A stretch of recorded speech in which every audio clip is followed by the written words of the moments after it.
Wide range of services we offer, family services providers and community members can contact our support line at 212-676-7667 or connect at acs.nyc.gov to learn more about the options and what services would be most appropriate for families' needs, whether that's within our continuum or with our city partners. We would love to continue to partner with the council to help spread the word about our support line so that all families know how to access help when they need it. Through our Division of Child and Family Well-Being, we work to ensure families and children have the critical supports they need to thrive and exercise self-determination. The division focuses on leveraging concrete supports, stakeholder relationships, and community and family strengths to drive towards greater equity and social justice, reduce disparities, and create conditions that foster well-being. Since 2007, we have supported 11 community partnerships throughout the city. The community partnerships serve as coalitions of multi-sector stakeholders, including service providers, public agencies, community organizations, community leaders, and residents. Partnership efforts are shaped by community members and local community-based organization representatives in each neighborhood. Recent efforts have included Know Your Rights seminars, collaboration with New York City Public Schools to host education forums on relevant topics for parents, classes to support parent-child bonding, summer engagement of youth in entrepreneurship classes, application support for child care assistance, and referrals to services and concrete supports. As you know, ACS also supports family enrichment centers, which are warm, inviting walk-in spaces for families. In 2021, ACS announced a plan to expand from 3 to 30 FECs. There are currently contracts for 29, which are in various stages of implementation. Some have been open and operating for several years. Others are in the startup phase, working to hire and train staff, engage community members to design and renovate their sites, conduct outreach, and provide in-person and virtual offerings through partnerships with community organizations and leaders. We expect to announce the award for the 30th and final site in the next few months. The FECs promote family strengthening protective factors like social connections, parental resilience, and access to concrete supports that help families pursue their dreams and weather hard times. Everything about each FEC, including the name, physical layout, and offerings provided, are co-designed with families and community members. Providers with deep ties to their communities were selected to operate the FECs.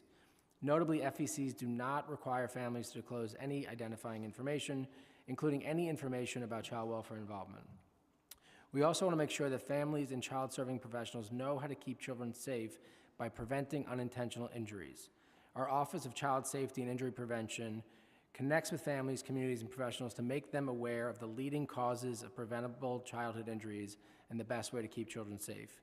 We provide education, training, and supplies, including through participation in community-based events and public awareness campaigns to promote safe sleep practices, as well as safe storage of cannabis-infused edibles, medication, and other household items to mitigate unintentional poisoning of children. ACS oversees a nationally recognized continuum of child well prevention services aimed at keeping children safe, supporting parents with the resources they need, and preventing, where possible, involvement with child protection. ACS contracts with 43 providers for 124 programs, reaching over 15,000 families and 32,000 children each year. I want to take a moment to thank our prevention service providers, all of the nonprofits, community-based organizations, for all they do each day supporting families and children. Referrals to these services are increasingly coming from schools, communities, and families themselves. Just 2 years ago, 93% of referrals to prevention came directly from ACS and our providers. After more than 250 trainings over the last 18 months with staff from schools, medical providers, hospitals, and shelters, nearly 1/4 of referrals are now coming from the community, not from ACS. ACS-funded prevention providers support and stabilize families by addressing common family challenges, including family communication, homemaking, health and mental health, substance misuse, intimate partner violence, housing instability, and more. Our continuum ensures that every model is available to families regardless of where they live. The full continuum is available for free, regardless of immigration status. Our continuum includes clinically delivered evidence-based intensive models such as MST, multisystemic therapy, functional family therapy, and brief strategic family therapy, which typically works with families with teens. We also have child-parent psychotherapy, which is an intervention model for families with young children who've experienced trauma. We offer family treatment rehabilitation for families where the primary issue is substance misuse or a mental health challenge. A safe way forward for families impacted by intimate partner violence, and special medical services where a parent or child needs additional support because of a significant health or developmental condition. Group Attachment-Based Intervention, GABI, is available in 6 sites in all 5 boroughs and helps caregivers of children under 4 build strong bonds with their young children. We contract with 5 agencies to provide homemaking services, which is a support in-home services to help parents and caretakers develop skills to support child and family well-being and to successfully manage daily household tasks. These services can be available up to 24 hours a day, 7 days a week, and we provide over 1 million service hours annually. We also offer family support programs which provide case management and in-home tailored services to address needs such as service referrals, support with concrete goods, and regular assessments of child safety and well-being. Our newest model is school-based early support, which launched in July 2024, and builds on the legacy of the ACS Beacon prevention model and support our efforts to link families to support and resources without the need for a child welfare investigation. As part of our contracts with 16 programs, each has identified at least 3 partner elementary and/or middle schools in their district where they will maintain a presence to serve families. Providers are required to collaboratively co-design at least 4 school-based offerings per year based on the needs of the school community, all with the goal of being an easily accessible support for families. As required by Local Law 17 of 2018, ACS conducts an annual family experience survey to gather feedback from families who've participated in prevention programs. The 2023 Family Experience Survey found that approximately 94% of survey participants said they were happy with the prevention services they received. 90% said they would recommend the service to a family friend, and 93% said the services are helping them achieve their goals. ACS has used family feedback to inform our work with city agency partners and the public about what ACS provides without a child welfare investigation, as well as to enhance our internal capacity to help families connect to community-based resources and supports outside the child welfare system. The results of the 2024 survey, which we anticipate based on our prior feedback will have similar findings, will be released in the coming weeks, and we look forward to sharing those results with the chair and the council. ACS also oversees a continuum of community-based alternatives that help prevent at-risk youth from getting involved with the justice system or entering foster care. Our Family Assessment Program, FAP, was originally designed to help prevent youth from coming into foster care as person in need of supervision. When FAP began in 2022, there were 822 youth who came into foster care under PINs. In 2023, there were 9. Today, FAP is free, voluntary, and available to any family struggling with difficult teenage behaviors. FAP bridges the gap between teenagers and families in crisis by helping them resolve and manage conflict through assessments, individualized interventions, and referrals to a range of community-based support programs, including our own continuum of services. FAP serves approximately 3,000 youth each year. The FAP continuum includes family stabilization, intensive 3-month crisis intervention to de-escalate conflict, functional family therapy, brief strategic family therapy, multi-systemic therapy, substance abuse, respite, and mentoring and advocacy, where youth are connected to Fair Futures coaches for the first time. Intro 652 would require the Department of Health and Mental Hygiene to establish and operate a pilot program to provide free mental health services for up to 1 year for children who have been returned home from foster care. ACS strongly agrees that children and youth who are reunified from foster care and who are in need of mental health services should have immediate access to these services without charge. Currently, when a youth is discharged from foster care, there are provisions to ensure continuity of care for services initiated while the child was in care. Specifically, they would be able to access all Medicaid services they were receiving while in care for up to a year, so long as the foster care agency notifies the managed care plan of the discharge. Young adults age 18 and older at discharge are eligible for Medicaid up to age 26. And also, older youth exiting foster care have Fair Futures coaches who can connect them to support services up to the age of 26 as well. Of course, families in need can access ACS-funded prevention services as well. ACS looks forward to discussing this bill with the council. ACS also appreciates the council's interest in making sure that parents and caretakers know how to find an attorney when ACS is conducting a child protective investigation. Since 2020, ACS has been providing families with the contact information for the legal services organization in their borough at the start of an investigation. Information is included with an informational package about how to access resources in their community, such as food banks and family enrichment centers. We look forward to discussing this legislation with the council as well. As a father, I know that parenting can be extremely rewarding and challenging, and that many of us have times when we need a helping hand. This is why I want to be sure that any New Yorker in need of support knows how to find it. Our support line, which again can be reached at 212-676-7667, is available to help connect families to free services in their community, regardless of immigration status. We look forward to discussing with the council. Thank you. Thank you. At this time, I'm going to read a statement from Councilmember Sanchez regarding her bill. In a recent report from ACLU shows that across New York City, Black children account for 54% and Latino children 36% of emergency removals, while a 2019 analyst found that Black and Latino parents are more likely to be subject to a child welfare investigation without being more likely to be found guilty of abuse or neglect. What is the city doing to stem those alarming racial inequities, and how are we supporting children and families who experience this trauma?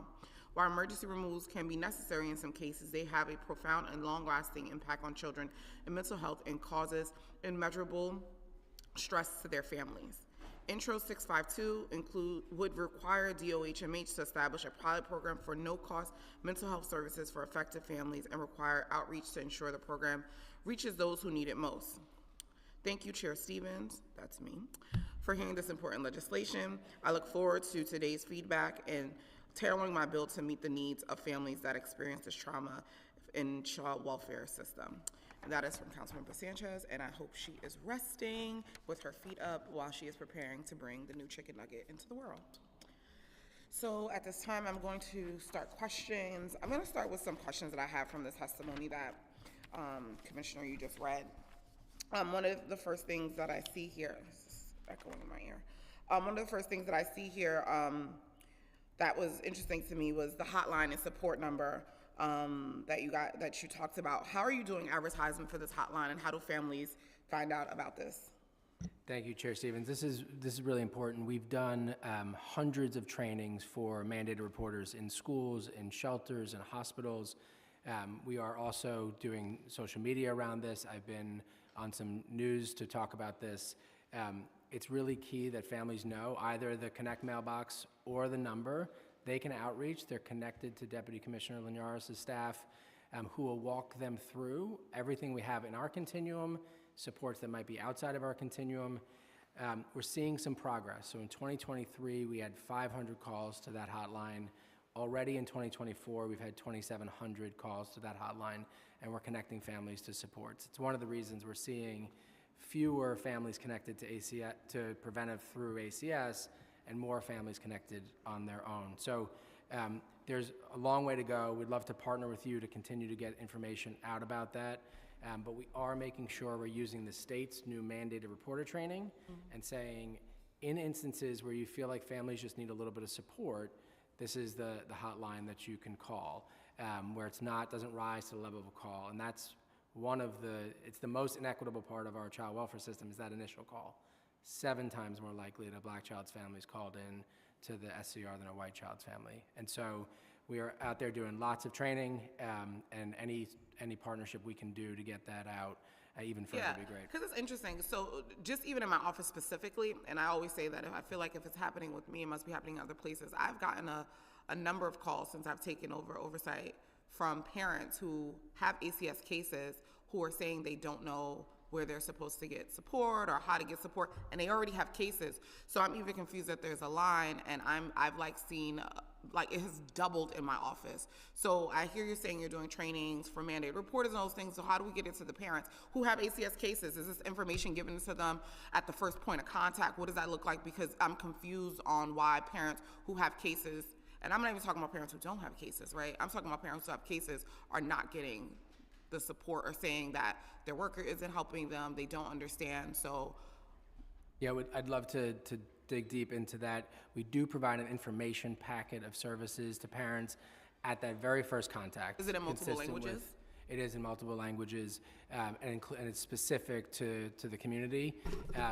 We also know that there is a set of youth services that we want families to know about. We table in a lot of different places for our FAP program, because I would imagine some of the families, at least, that are reaching out might be struggling with a teen who has behavior challenges. Yeah, I mean, that's been some of the number one calls that I have, that they don't know what to do, they need support, and literally I'm like, well, have you spoken to your worker? Like, it's gotten to the point where I'm like, well, tell your worker to call my office because this is unacceptable. So what is the disconnect there? Yeah, well, we're bringing together, and sometimes it's because they're in the we have not sort of sufficiently connected all of the dots. And so we're doing a lot of work to make sure that our child protective teams are educated about what's available through FAP, that our referral management teams that are in our borough offices that are prevention are educating all of the staff as we roll out, as we do.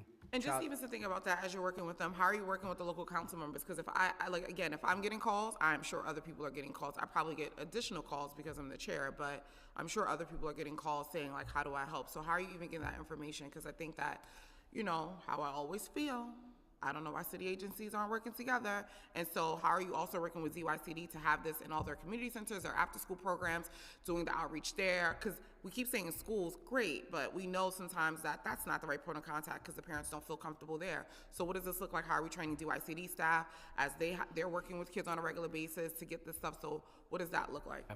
We're accelerating all of it. I would love to be able to sit down with you and go through ways in which we can work with the entire council to get, it's a great idea, to see if we can make sure everyone has that information. We prioritize schools. And do you have printable stuff? Because we could also just email it to them as well. Yeah, absolutely. Okay, that'll be great. The reason we started with schools is because they are one of the largest reporters. We started there, we started with hospitals, with shelters, and so we wanted them to know right away. Your ideas about where to go next I think are spot on. And I think sometimes we forget that the after-school programs are probably the better place to start because they have different relationships, and we forget that, right? Because when I was a director, do you know how many times schools would send kids to me and say, you need to call ACS because they didn't want to do it? And so we are forgetting that there's a whole other group of people that work with kids on a regular basis that sometimes have better relationships than the schools that we are just kind of leaving out the conversation. So like when you're thinking about cornerstones, beacons, those people are actually the ones doing the support, and usually the people that you contract to do the wraparound services anyway. So why would we not also just work there when you're already contracting them to do the work? Because a lot of these are multiple, like they do multiple things. As someone who's run Cornerstone and Beacons as well, I totally respect them. We got it. Yeah, 100%. so that's just my feedback around that. Thank you. What's the average attendance for the FECs? A little over 200. I'll let Liz Wolkamere, who oversees our division in child and family wellbeing, speak a little bit about where we are in that process. Sure.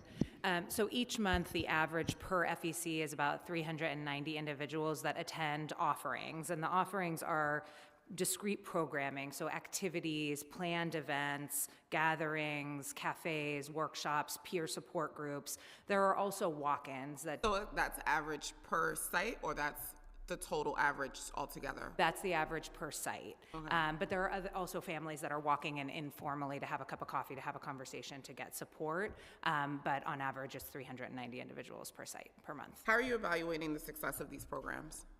So we are, one, that there was evaluation done after the pilot years when the first 3 sites were open that looked at whether or not they successfully met their intended goal, which was to amplify the protective factors of families, meaning social connection, parental resilience, access to concrete supports, knowledge of parenting and child development skills, and that was based on participant perception in the growth of those factors based on their continued engagement with FECs, and we saw a lot of strengths around that, which was the basis for expanding this work. Now that we have a larger continuum, we are building an infrastructure to continue to look at that and see if we are meeting those benchmarks around that goal of amplifying protective factors. What does outreach look like for the FECs? So each FEC, so we have on our own website access to information around the family enrichment centers, and as the commissioner mentioned, we do a lot of work with partners in the city to make sure that they're aware that there are family enrichment centers in their respective neighborhoods. The most powerful outreach that happens through the community-based organizations, because part of the reason that they were selected through the competitive procurement process is that they've got deep roots in the community already. So a lot of work that looks like programming or offerings is also intended to bring new families in the door, and each family enrichment center builds a parent advisory council of local community members that are also responsible for galvanizing outreach and bringing families, especially those that might be more isolated in community, into the center. Do you guys go out and do observations of the FECs and get feedback? And like, do you guys, because I know like sometimes people go out and look at them, do you guys do that as well? We do. Our program management staff is on site very regularly at each of the family enrichment centers. So how regularly, what does that look like? Is there an evaluation? Are they doing an evaluation? Do they do a write-up? What does that look like? We get regular reporting. We're in the process of really like reforming and amplifying that as our continuum has grown. I can't say with confidence the exact amount of times that program staff are out, but they are probably at each family enrichment center 1 to 3 times a month, I would say. I mean, I recently went to my family enrichment center in my district, which I thought was really nice, but it didn't have, it was hard to identify. Like I walked past like 3 times because it's in the Bronx, and it's nice once you go inside, but I think even that, like, and that was one of my feedback when I went there, was saying like, how would anyone know it was here? I didn't know it was there. I'm a whole council member. They had never reached out to me. I never knew that they were there. And so how does families know that? And I know they said they work really closely with some schools, but again, we're still missing families if we're only focusing on doing outreach in schools, because that's what they said their primary outreach was in schools. And so there's a lot of families, and even in that area, there isn't a lot of providers in that area, which I thought it was a good place. But if you're only going to the schools, what happens if your kid isn't in school? What happens if this is a person who just moved to the neighborhood? Like, it's so many other factors. What if they don't go to school in the neighborhood? I think that for me, it's like, why aren't we looking to do more partnerships or things like that? So that's why I'm asking about what the evaluation process looks like for the FECs. And then, I just had another question from your testimony. Oh, and you said that the referral services that you were getting before, and that you believe that the hotline, because it was at 93% referrals for preventative services were coming from ACS, and now more referrals are coming from the community. What's the percentage now from the community, and what's the number of disparities between those two? It's 25% now. It's 25% from From ACS? the community. Yeah, 75% from ACS, 25% from the community. Oh, so it's 75%. Yeah, and so there was. I'm Okay. sorry. No, I was trying to hear. Yeah, so it's 75% from I'm sorry, let me ACS, put this back on 'cause I can't hear 25% from again. the community. We think we're going to see a very significant jump in the community referrals, not only from the work that we were talking about and some of what we'll do following this conversation, but we're also seeing, we're launching the school-based early support programs, which are primarily for families who have not had ACS contact or have not had that sort of recently. And so they're again, connected in ways that we are seeing families that are allowed to not open a case. So where there's a portion of the school-based early support that is just dedicated to getting concrete help to families meeting their specific need. And so we're trying to make it more and more attractive to families to engage with those services. That was launched July 1st. There's 1,280 slots there.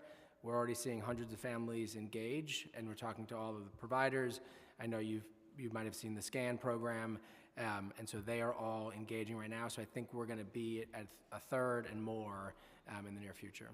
And so, and just, I guess, could you talk to me a little bit more about the school-based program too? Just because I would love to think like, okay, how do they connect?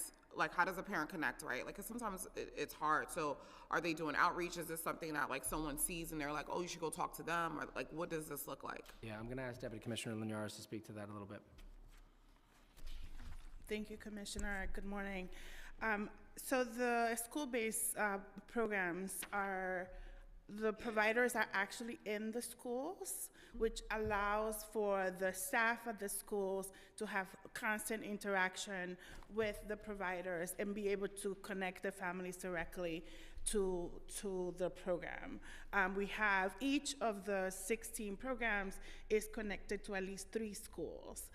And some of the, I think, brilliant. So how many staff, they're connected to 3 schools. So with these contracts, how many staffers are on that? So is it 1 person per school? Are they're at the school 2-3 days a week? Are you guys not mandating that? What does that look like? So we are in the process of program development because the program just started in July. So we are working out with the provider some of the details as to how do we best service all of the families across these 3 schools. There are some flexibility in terms of having the providers be sitting at different locations. They obviously have a main location for administrative reasons, but the expectation is that they are sitting in the different schools. So do they have like a caseload? Are they working with these families intensively? Do they come in to the principals like, hey, I have these like, what does this look like? Because I still am not able to picture it. Okay, so this is a very unique program, and we're super excited about it. It's unique in many ways. Part of it is that it's an 80-slot program. Of those 80 slots, there are 8 slots that have tons of flexibility. They are funded by city. That 8? 8.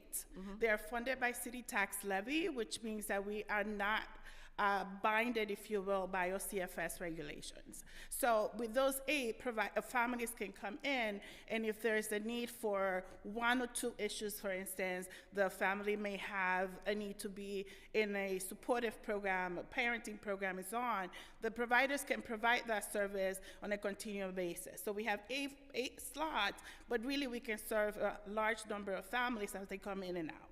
The other 17 are more the traditional child welfare prevention program.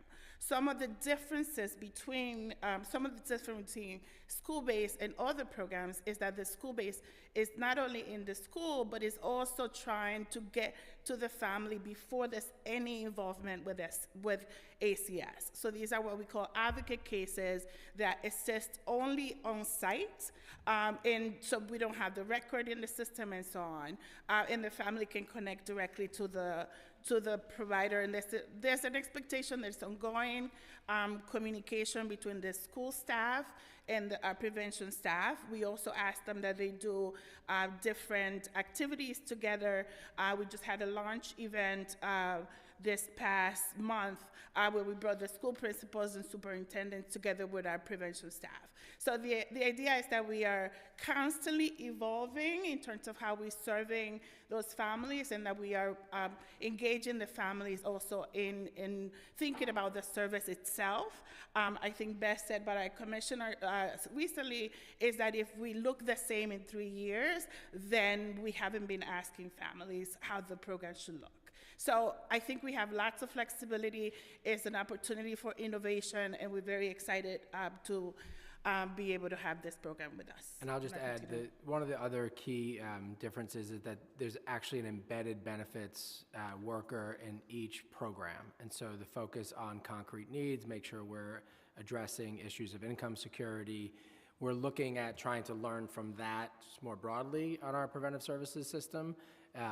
Case planners do help with benefit access across the system, but this has somebody who is dedicated to that specifically. And that was based on feedback after our concept paper from providers and advocates. Yeah, I mean, I think that I'm excited to hear about the program, but I still I'm struggling on thinking about, like, how does this fit into the bigger picture around a lot of the things, because it all, like, so it's like, I want to come out to see the program, because I'm just struggling with, like, kind of like understanding how, like, all of this plays into, like, why isn't this just not a part of a community school? Why are we not just partnering with community-based organizations to have them in there? Like, it seems duplicate again, where it's like, this is something that already is kind of happening in a lot of schools. And so then why can't from some, again, it seems very duplicative in some ways. Yeah, we'd love to have you out, of course. In addition, I just want to say that each superintendent and principal had to determine that this is something they wanted in their school, so that they didn't, if it was duplicative, they weren't going to do it. And so, but a lot of times, especially principals and superintendent, just want more services because they want to be able to give people access. And so does that mean we didn't look at the data to see where there is not as much services to say like this actually makes more sense? Because I have schools in my district where they're a community school, they have a beacon, they have a 21st century contract, and then I have schools that have nothing. And so it's, how are we making sure that this is going where it needs to be?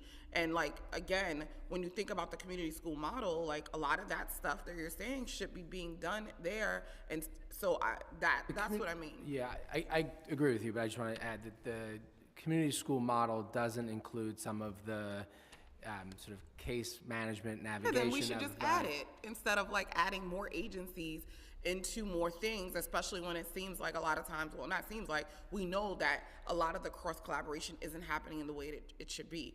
So, I mean, I see the chair of education is here, so I'm sure she's gonna ask questions. So I'm gonna leave that there and let her get to that. But I mean, I think I'm excited about it because in the sense of like, I know that ACS often has a lot of programs that parents should be able to access without having to get a case. And so this is a way for them to get in. But again, if I have some concerns, but we'll talk. And like I said, Rita, I'm sure she'll have a bunch of questions. You talked a little bit about the survey that you guys do for participants. And I know you said like 94% of the folks who have taken the survey, it's usually positive feedback. Is this survey anonymous? How is it distributed? How do you administer that? It's administered through the agencies, and it's confidential. We don't see, it's not anonymous, but we don't get the information on sort of who filled out what in particular. We get the sort of macro data. It's about 2,000 participants who filled it out last year. Anything you want to add? About 2,000, and we had about 31% respond rate from families across the city. Is there a reason why you haven't opted to do more of an anonymous? Because we know you probably get different results. No reason. A lot of providers use a variety of ways of parent roundtables. Some of them have at Grand Wyndham, we used to have a kiosk where people could say happy or not, and lots of different, a lot of different ways where they're trying to get feedback, and we are encouraging providers to have access parents to have access to them so that they can give their feedback about what's working and what's not. Obviously, it's also if we make our services accessible to families and what families believe is helpful, we'll see more families come to us voluntarily. And that to me is ultimately what is really, really key. We know also that preventive services is effective in reducing the likelihood of repeat maltreatment and entry into foster care. So less than about 5% of families who completed preventive services have a re-indication in the next 6 months, and less than 2% have an entry into foster care. It's closer to 1% than 2%. Well, listen, I know that a big push you've been really hyper-focused on has been around like trying to get the numbers down for folks going into foster care, and preventative services has been something that you've been hyper-focused on, which I really appreciate because I honestly don't feel like that's been a priority for any commissioner. But it's really good to see a lot of these programs, but I just want to make sure we continue to like push on it. I want to change gears a little bit to talk about the CARES model a little bit. Can you outline the process for ACS following after receiving a report from SCR? Specifically, how does a response differ between a traditional investigations case assigned and a CARES track? Okay. I'm gonna take a couple minutes here because it's sort of set some context. Yeah. So explain this to us like we're 5-year-olds, because I'm slow sometimes. I doubt that. The CARES model is what the state calls family assessment response or differential response. It's a state state statute that allows for responses to calls to the SCR to be responded to differentially. CARES is what ACS calls it. Actually, a parent named it that several years ago. The state sets the initial criteria. So the state criteria, sexual abuse, abandonment, assault against a child, those types of things cannot go down the CARES track. The state also has, so that about half of cases would be eligible to go down the CARES track. No jurisdiction in the state is using CARES at a 50% rate. These are dedicated CPS who then get retrained, keep their CPS skills, and are retrained as a CARES child protective specialist. ACS has additional exclusionary criteria. A serious injury that fits the criteria for our incident response team, and a newborn positive toxicology for any drug other than marijuana, we do not send down the CARES track. And so we're actually a little bit tighter than the state, although we use it more than any other place in the state.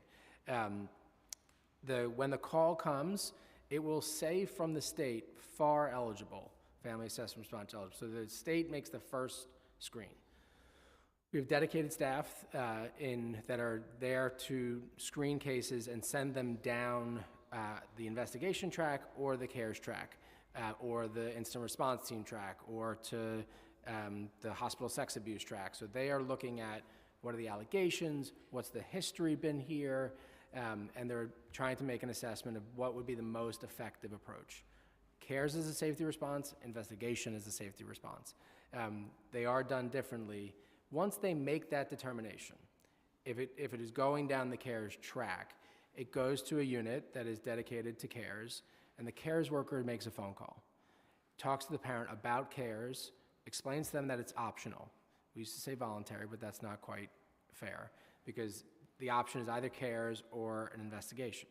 So we work with the family. If they accept the CARES, we do a home visit and we begin the process. During that first 7 days, our staff are doing a safety assessment.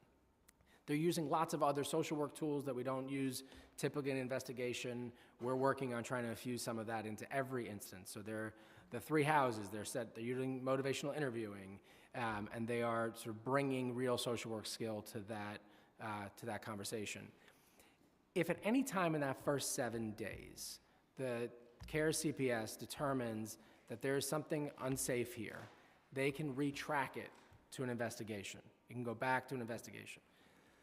If they determine anything after that 7 days, because it's voluntary after those 7 days, and so after that 7 days, if a family there's a different concern, our staff can call in an additional case, and then it'll go down an investigative track.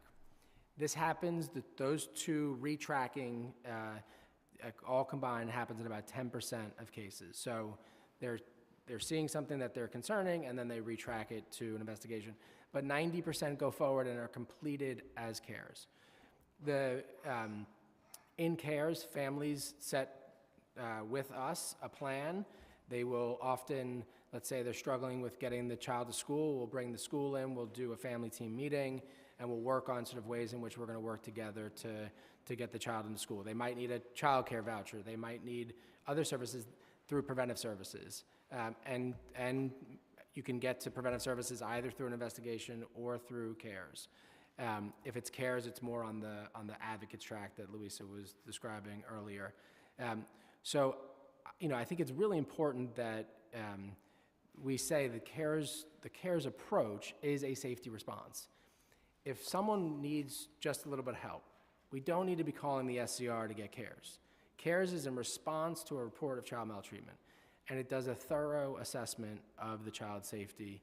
And so again, sort of the state sets the initial criteria, we have additional criteria, our teams do an assessment, and then there's an ongoing assessment during that first 7 days when the staff have seen the children and been able to engage with the parents. That was a lot. I know. But it's helpful. I would like to acknowledge we have the public advocate who have joined us, Jamani Williams, Councilmember Rita Joseph, Councilmember Linda Lee, and Councilmember Williams. What steps are taken if families decline to participate in CARES? Will ACS still provide them with information about community-based organizations unaffiliated with ACS that can offer assistance? Additionally, is ACS providing material support such as direct cash assistance, furniture, food, or clothing to families who opt out of CARES? Absolutely. All services are available regardless of which track. ACS does not itself provide direct cash, but all of the other things we do. Furniture, cribs, we've opened pantries in our borough offices. We will work with our partners at HRA if cash assistance is needed. And we do often provide money for immediate needs. If there's groceries that's needed, we can purchase them. Staff have access to purchasing around concrete needs in the home. Are you guys, is ACS helping with, helping them with HRA to get cash assistance? Because that was another thing, I've been getting a lot of calls in my office where they're saying that their worker isn't helping them connect those dots. Yeah. One of the things that we've done, Chair, over the last few months that I think is really important here is revive our FPP program, a Family Preservation Program. All old ideas are good or something like that. So we had a Family Preservation Program. These are dedicated staff who come alongside the CPS to work on things like that, benefits access, concrete needs. CPS have, right now, the caseload's about 7.5. They're going out to do another assessment, and so we have now a dedicated unit in each office that can go out and support families, particularly where there's risk to children. They can continue to observe in that role, but they're really there, dedicated. Sometimes we encounter families where there are serious conditions in the home, and we're working with NYCHA or HPD. Sometimes there's a hoarding condition, and we need to do deep cleaning. We needed to have an additional resource to support CPS because of what you're identifying. And so this just came back online. This is something that we are really When did it passionate. come back online again? It's called the Family Preservation Program. I said, when did it come back online? We staffed up, it's December, sometime late summer. Oh, Yeah, how many early people? fall. How many people? I'll get you the exact numbers, but it's a dedicated unit in each office. Okay. Families have reported that sometimes ACS resort to cooperative practices to gain cooperation from parents, refers to CARES Track, including threatening to removal of children.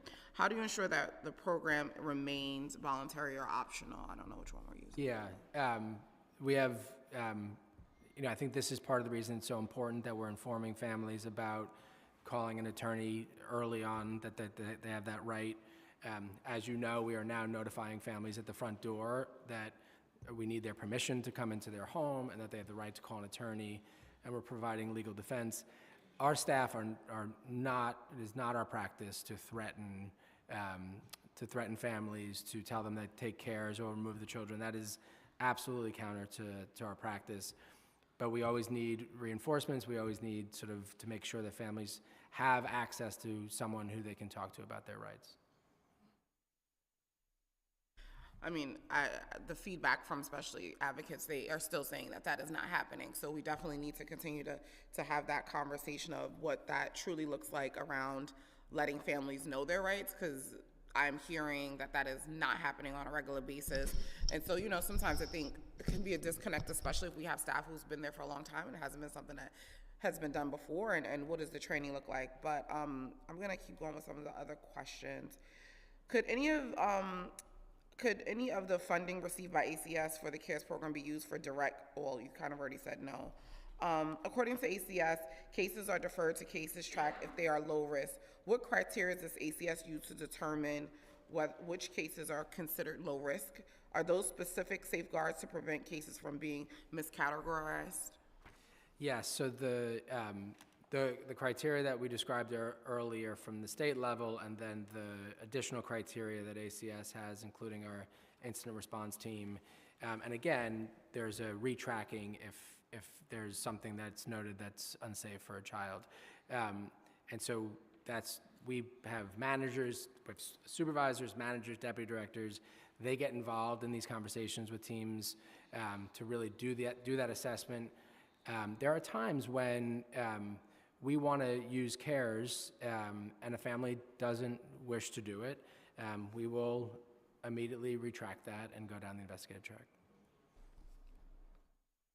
So, I mean, I guess that's why you kind of changed it from voluntary to optional, because if they refuse, they are automatically going to get an investigation.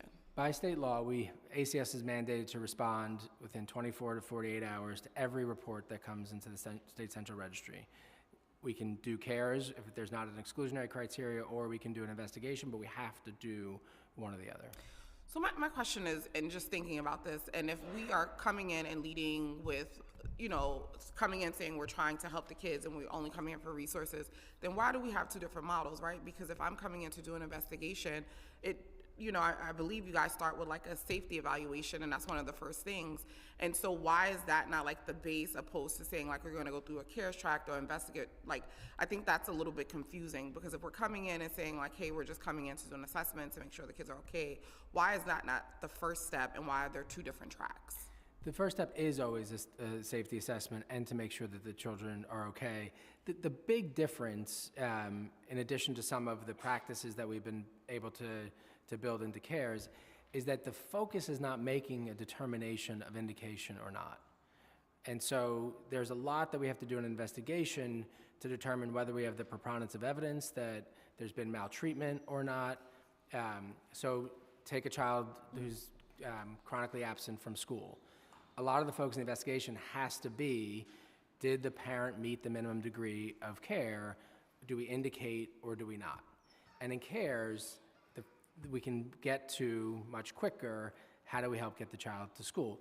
In investigations, we're doing that too, but there is a requirement to determine whether we have the preponderance evidence or not in an investigation. And for CARES, even if, having an indication over something that you're struggling with that affects employment and other things, we think if we can solve the problem, keep children safe without saddling families with an indicated record, that's the right thing to do. But safety is always the first assessment. That's always what we're focused on. Because listen, I just want to say I 100% understand that, we want to always focus on safety and making sure that kids are safe, but it's a delicate balance, and I understand that, especially with the disproportionate of Black children specifically having removals from homes. I think that, we also have to, it just seems strange that we would be like, okay, we have these two different tracks. And what I'm hearing from advocates, that they're feeling like CARE sometimes actually is more intrusive than the actual investigatory, because I think the cases open longer, when a lot of times if they go down the regular track, the cases actually close a lot quicker and have less involvement. And so that's why I'm also confused, where it's like, if I'm hearing from advocates that they only really like CARES, well, who is this benefiting if they're saying that cases are longer, parents don't really feel like it's voluntary, it kind of feels like they have the same type of scrutiny? What's really the difference? And so that's why I'm, Yeah, we look at time to closure on both CARES and investigations. They're fairly equivalent. CARES, if we developed a plan with a family to make sure that whatever underlying issues are addressed, our team is going to stick around to make sure that we can support them in that. CARES is voluntary after the 7 days. And so if we have made an assessment that the child is safe, families do not have to continue with CARES. What we're hearing is they are continuing because we're advocating for services for them, or there's supports that they need that we're putting into place. But this is a conversation I've had directly with advocates and will continue to have to understand what they're seeing. Yeah, because it just seems a little strange. I just have a couple more questions, and I'll turn it over to the public advocate, who I know has some remarks, and then we'll open it up for questions. Anonymous child protective specialists have raised concerns about the expansion of CARES criteria. Specifically, some claim that the criteria now allow parents with criminal or drug activity in the home to qualify for CARES tract. Can you confirm if this is accurate? If so, did ACS begin expanding the CARES criteria, and what are the primary concerns or objectives behind this expansion? The change that is being referenced there was made in 2019. The program started back in 2013. The change that we have made is consistent with what I was describing earlier, which is that if there's been previous involvement around things like educational neglect, we allow that to go down CARES because we think it might solve the root cause more likely. But there has been no change around those things since 2019. And we think the safeguards that I described earlier around being able to retrack are the right way to go here. In cases involving criminal activity in the home, how does ACS determine whether a family qualifies for CARES track or formal investigation is required? It's an assessment. If there's active criminal activity, if there's a criminal court case, it does not go down the CARES track. It is one of the exclusionary criteria that ACS adds to the state list. And so, if there has been previous criminal history, if there's been other history that we look at, it's really an assessment around what are the current allegations and how best can we address the underlying issues. Are there cases where this is falling through the gaps? Because, we have anonymous child protective specialists saying that this is actually currently happening. I talk to my staff all the time. Right now, if I wasn't here, I'd be in a CARES forum. There's a difference in perspective that I welcome at ACS, and we are always having conversations about, our job is to protect children from harm in their home, to protect children from being unnecessarily removed. And we need to continue to evolve our system to make sure that focus is done in ways that are most supportive to children and to their families, and that we're making the right decisions when children are in danger. We look very carefully whenever an incident happens about what changed. We do not see any evidence in the data that this is about CARES. And so every time I get feedback from my staff, we take it very seriously. We look at the data, we look at experience, we talk to many different stakeholders to try to set a direction for this agency that is both protective to children and supportive of families. Okay. The same anonymous whistleblower raised concern that they were trained as investigators, not as social workers, with specific training to do care. Specialists receive to equip them with the skills necessary to provide families with appropriate care and support. So they're saying that they don't feel like they're even equipped to be CARES specialists. So there's very extensive CPS training at the beginning of every CPS's time with us. It's about a 9-month ramp-up process. Then for folks who volunteer to be CARES specialists, so I also want to be clear, no one has to be a CARES specialist. And so when doing that, there's an additional several weeks of training. Some of the tools I was describing earlier, the 3 houses, doing intense around motivational interviewing, how to access support for families, how to do a safety assessment in this model. All of that is trained, and I welcome conversation with any staff member who's concerned, doesn't feel like they're prepared. I want them to reach out to me directly. Staff have my email, my phone number, they know how to get me. We really need to make sure that in each instance, however we're responding to a family, that we're doing that with respect, that we're doing that with integrity and excellence. So we'll continue to build on the trainings that we have. We have a plethora of trainings through our Workforce Institute that folks can stack on top of that initial training. So I think what's available is appropriate, but we're always looking to evolve. Another anonymous whistleblower has claimed that under ACS CARES, ACS must obtain parental consent before interviewing children or neighbors. Is this accurate? If so, how has this impacted ACS' ability to access children's safety? The reality is we need consent to do our assessment in all instances, investigation or otherwise. And so we first use our engagement skills. We inform families of their rights. We are engaging with families in almost every single instance. There are instances where we've been denied access to the children, and then it's about 2% of cases. We have a process with the family court where we can get an order to produce the child for an assessment, maybe at a child advocacy center. But in the great majority of instances, we're able to engage with the family. What enforcement tools are available to CARES specialists to ensure that families are not only receive referrals to necessary resources, but utilize the resources effectively? So the CARES, after a CARES case, there's a referral often to preventive services. That case does close, right? So it's not, not continued involvement from a child protective team, but very often, I think in about a third of the cases, there's a preventive handoff, a preventive worker who can continue that service.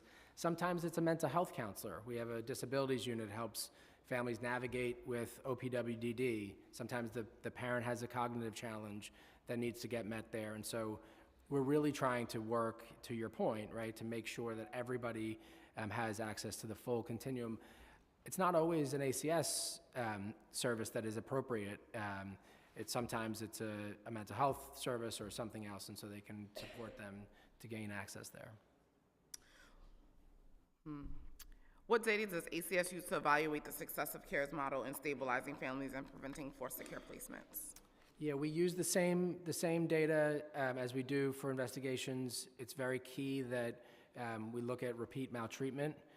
So you'll see over the last several years, we've had a steady decline in repeat maltreatment, which is a child, there was an indicated a maltreatment case, and then it happened again within that year.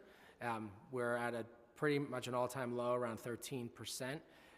We use the same thing for CARES. There's not an indication, but is there a call again to, is there a call that comes back after a CARES case that there's another concern of maltreatment, is one way we look at it. We also have a CARES forum that is sort of the CARES equivalent of ChildStat, where we look at everything from caseloads. We talk about engaging families. We dive deep into a particular case.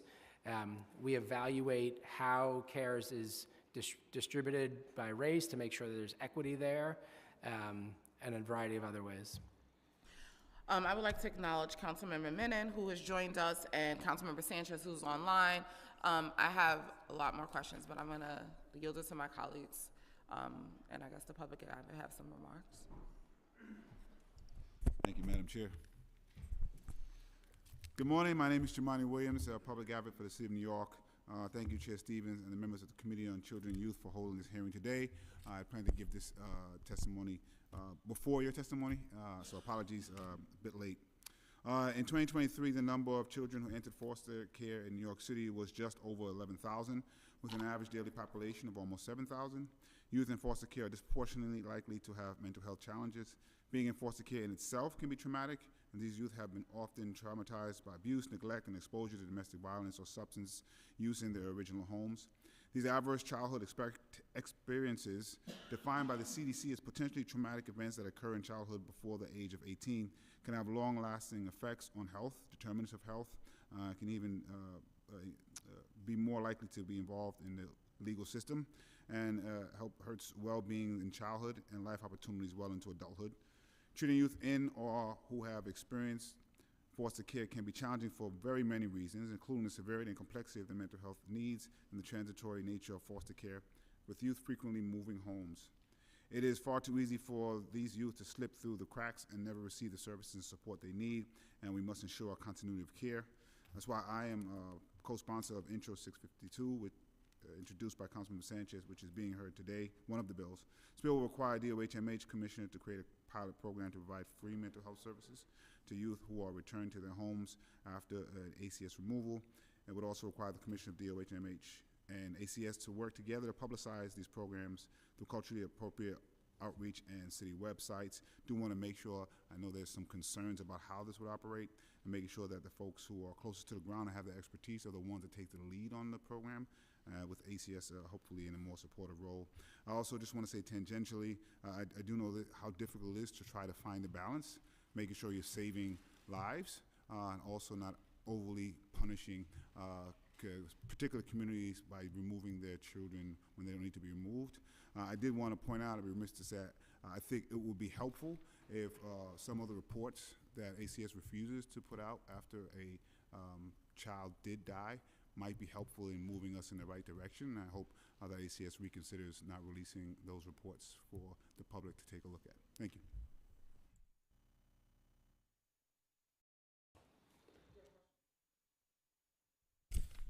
I don't, but I'll ask one now. About the report. No, but I am. It is frustrating to know, and this is not about the bills, but since you're here, the reports that ACS just refuses to put out, and I know that privacy is one of the issues, but I feel like it can be redacted in a way that can help us all try to find the balance that we're trying to find. These are very heartbreaking cases, but I think it's helpful, and I think experts have pointed out that how helpful it is if everyone can look at these reports to really figure out what happened, what went wrong. Thanks, Public Advocate. And I agree with you. We do put out a report annually looking at trends as it relates to fatalities, and we're going to continue to do that. The state also puts out reports around each fatality as well, so they're overseeing the ACS practice and where there's been any ACS involvement. We are looking, to your point, I understand the need for transparency while we are protecting children's rights. There's siblings in some of these instances that are in our care who we need to make sure we're very careful about how we talk about their sibling and things that went on in those instances. One of the ways, and we're going to try to strike that balance, is to reconvene a group of experts who can come in, have deeper access to make sure, and then they can sort of speak to what they're seeing. Those experts can be community advocates, parents, child abuse pediatricians, et cetera. We want to make sure we're protecting children who don't need to read more in the paper about what the ACS commissioner said about their particular family, at the same time to make sure there's transparency and that we're continuously learning. Some of the things I described today around our reviving the FPP program and other strategies result from some of that reflection. Some of the work that we do around youth, the Fair Futures programming, we know there's a generational impact here. That comes from some of the learning. It was in our last fatality report, at least in part. And so we are committed to that transparency while making sure that we follow the law, which demands that we consider the effect on the surviving siblings. And I think reconvening this panel should be helpful. Thank you for that. And obviously, unfortunately, Black and brown communities are usually the ones hit the hardest and most traumatized. And it is helpful if transparency is paramount to try to help people who are frequently dealing with agencies that they just may not trust. So hopefully that panel will be convened sooner than later. Yeah, it will. And we can find a way to get these reports out with the sensitivities you're speaking about sooner than later, so that there's more transparency and people feel more comfortable. And just with the, as I mentioned with the bill, hopefully this bill passes, but with the pilot program, we can have folks that communities trust to put together these programs in the lead to make sure it's impactful and culturally competent. And I'll just add that for all of our programs, that's the way it should be. We're working on that. Thank you. Thank you, Public Advocate. Thank you, Madam Chair.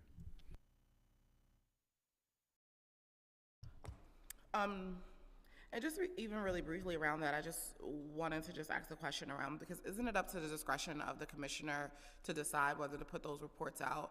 And are we not at a place where we can actually put out pieces of the case that are not actually, revealing details, but also just allowing transparency? Because it's to my understanding that past commissioners did put out those reports, and it wasn't in the sense of like they were able to protect privacy. So is this something that you're choosing to do, or is this something that you're still trying to figure out as a commissioner? So, the law is a state law, at least law, and it says that it is confidential. Mm-hmm. And that if the commissioner has determined that it is not counter to the interests of the surviving siblings, information can be released about the case. And in some instances that have been reported publicly, we haven't been involved in years. And so I think I don't want the benefit to, whether we're sort of clearing our name or something to be the nexus of the decision. It has to be around the surviving siblings. The other thing that we are making sure we're doing is that we're learning in a way that is really thoughtful.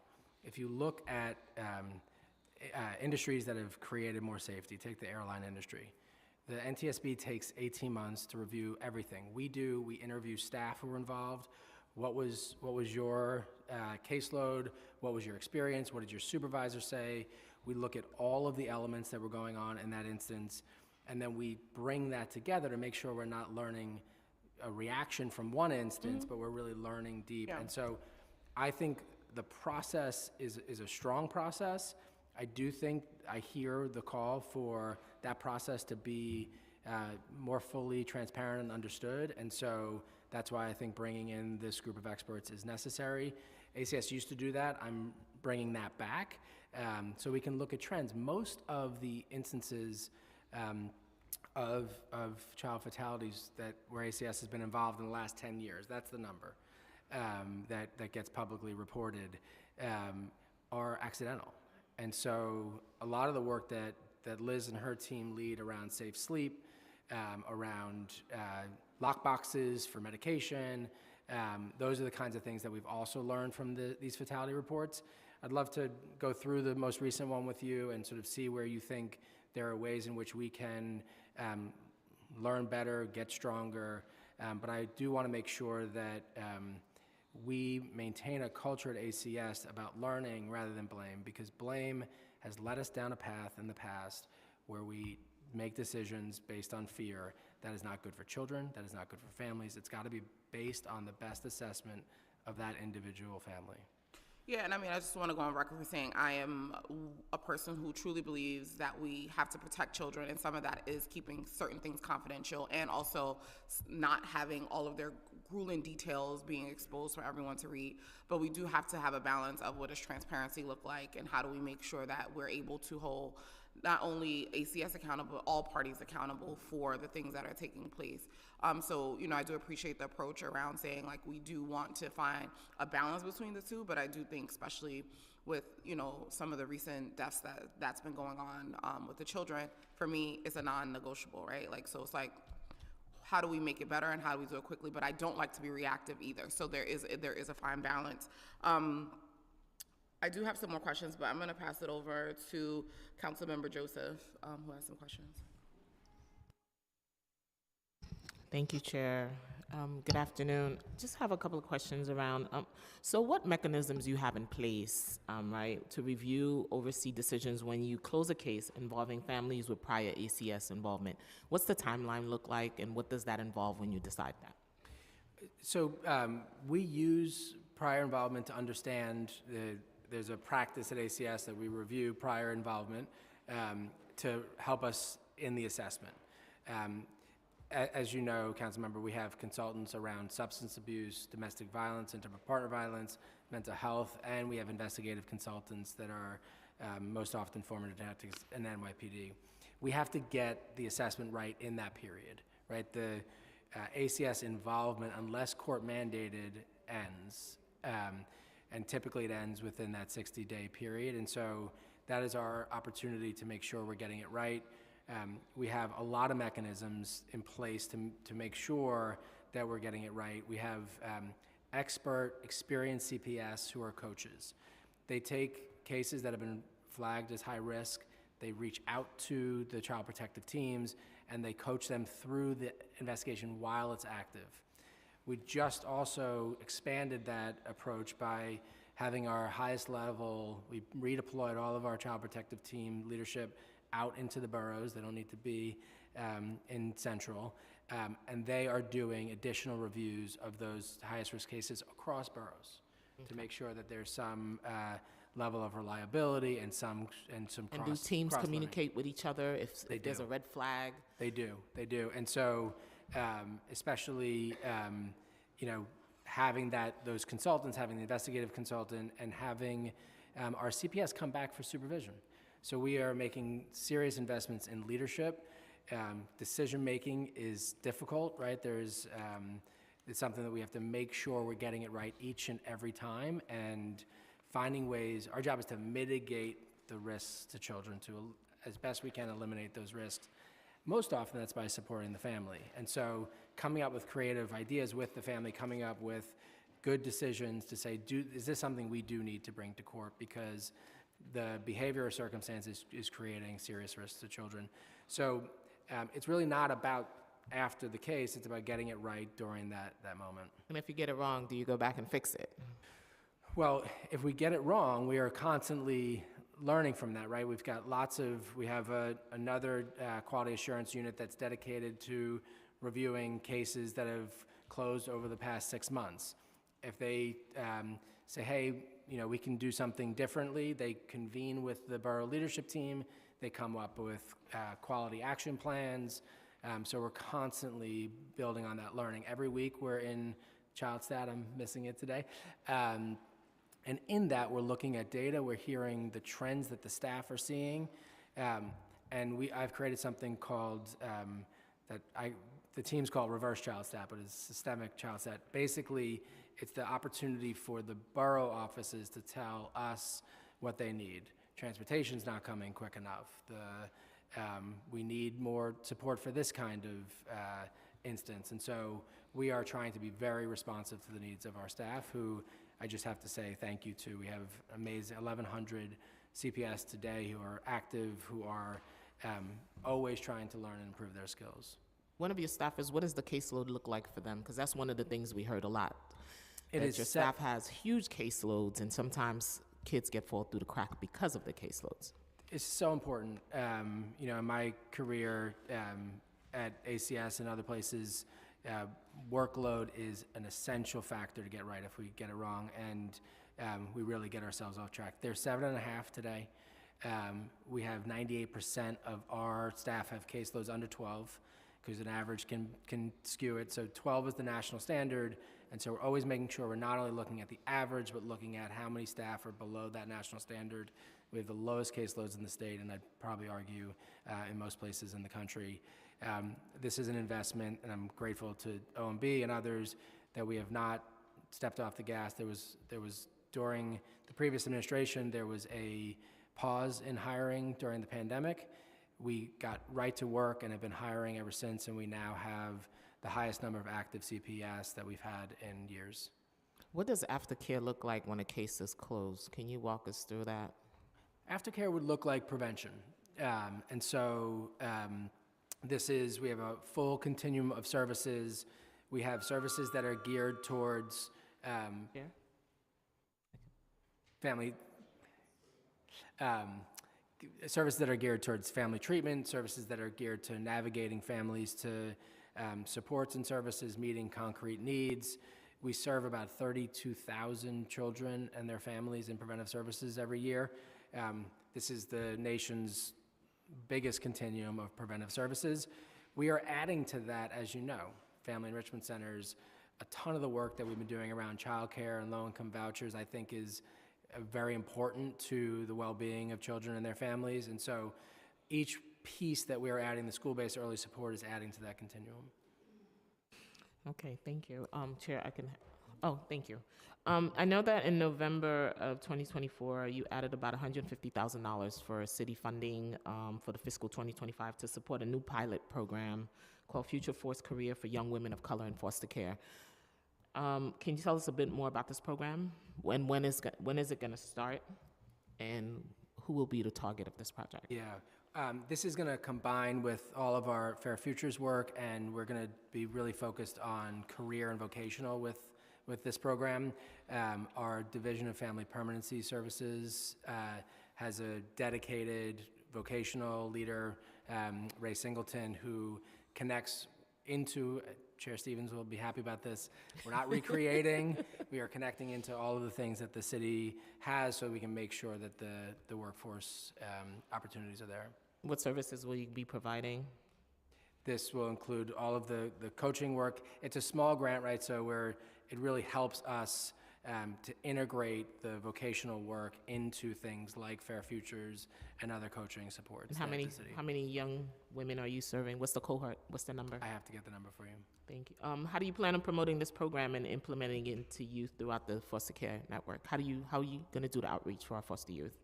Yeah, I mean, one of the things that we've reached 4,000 youth in foster care through Fair Futures in the past year. The Center for Fair Futures, which is a sort of independent group that you know well, has very regular forums with every single coach, regardless of what agency they're assigned at, whatever foster care agency they're assigned at. Ray's team is also involved there on the juvenile justice side for Fair Futures.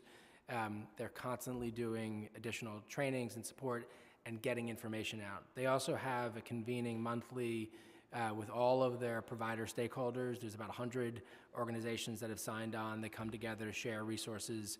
So we're going to infuse it into that and make sure folks know what's available. That will make Chair Stevens very happy. Are you planning to distribute this across the 5 boroughs?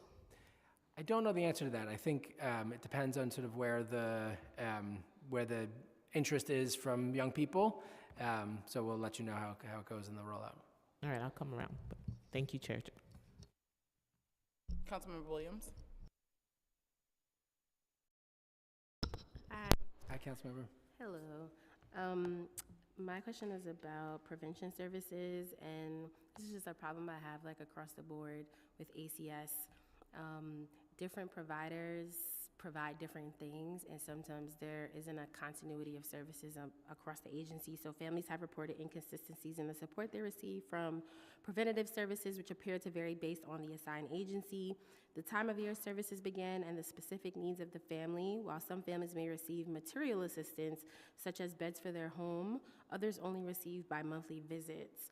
How are the decisions made regarding what services and/or material resources a family receives? Are there efforts towards making sure that all families have the same access to support no matter which preventative agency they are working with? And how does ACS choose what preventative services to offer?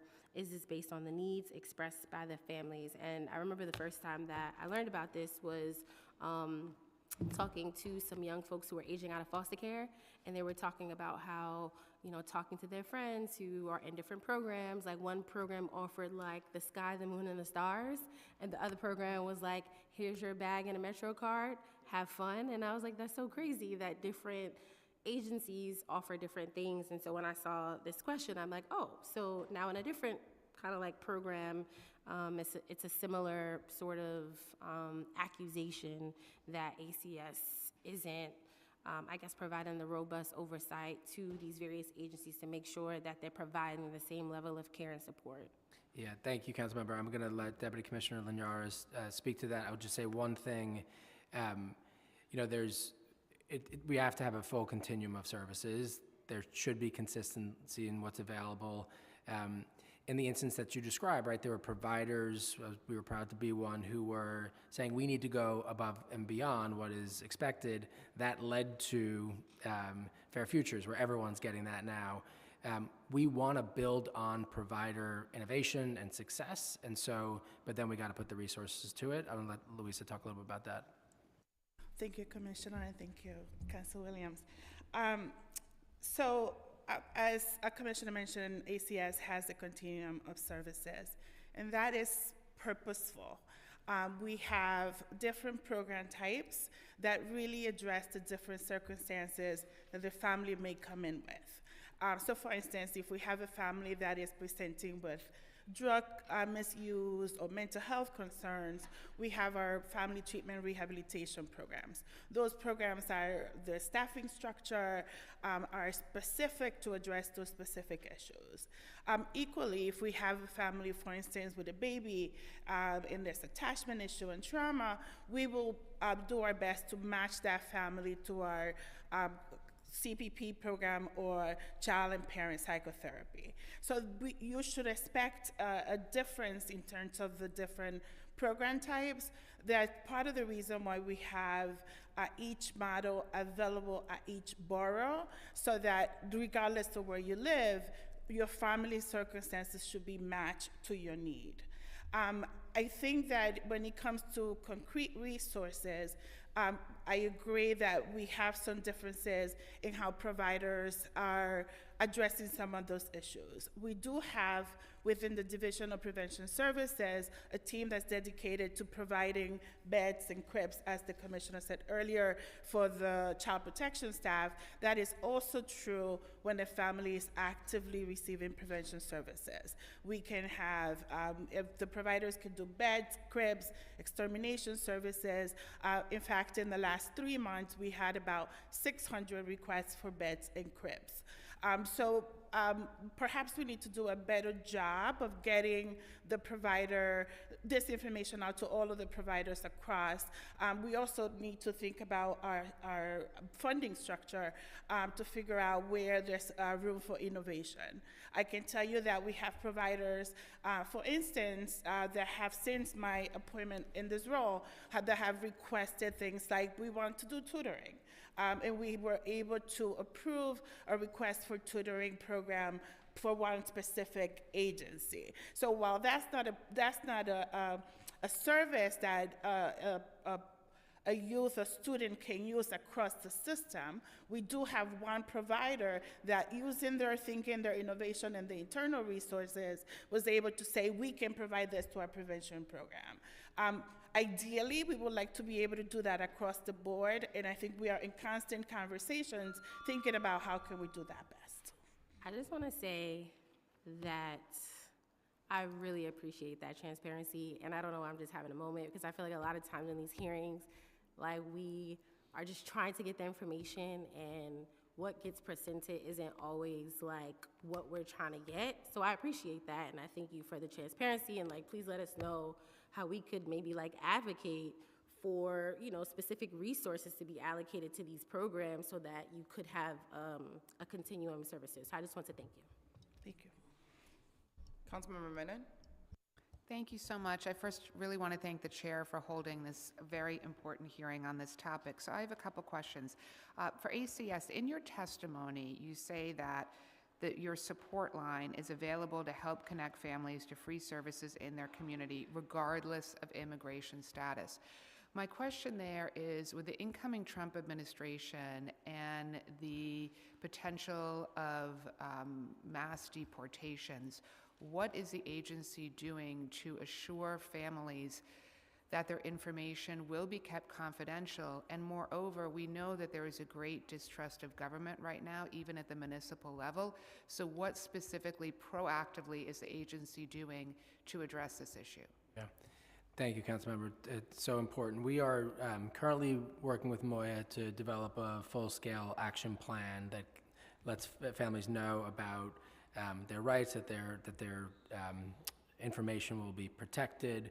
We're also looking at our technology around that to make certain that it's protected. We have programs that you've supported, like Promise NYC, that we want to make sure. So we're going through every single layer to make sure that we are as protective as possible. We also are going to be working on some information to families about what to do if they're concerned, to make sure that they have appropriate plans in place for children who, depending on the decision that the family is forced to make. We've been really lucky to have the support of Moya. I met with Commissioner Castro a couple weeks ago. We're going to be doing some press around this, and we will, you know, one thing I can think we can add is to add to our hotline a very clear right away at the outset that immigration status is not something that we consider. Okay, I mean, I would just recommend, again, the families that need the support the most are going to feel a real deterrent to be calling a support line. So we've got to be proactive Absolutely. About that. And we're going to get trainings out for both our staff and provider staff. There are many providers, many of the ones we work with in Promise NYC, who have the trust of families, and so it's really key that we get them trained to make sure that they understand all of the sanctuary policies. The other question I have on the testimony is for DOHMH. You testified that regarding Intro 652, you wrote, this legislation is redundant of existing services provided and facilitated by ACS. That's surprising to me. Why do you feel that it's redundant, and can you be very specific about why? Yeah, I don't know if redundant's the right word. That wasn't sort of, this is essential. The providers, the foster care providers outside of ACS receive Medicaid dollars from the state to provide services to children while they're in care. So the established Article 29I clinics, young people are receiving therapy through that while in care. That can continue for a year after. They also can, some of the providers have Article 28 clinics, and they can continue to provide therapy beyond that year. During that year, they're also responsible for navigating families to the appropriate services that are necessary. So it's essential that it happen.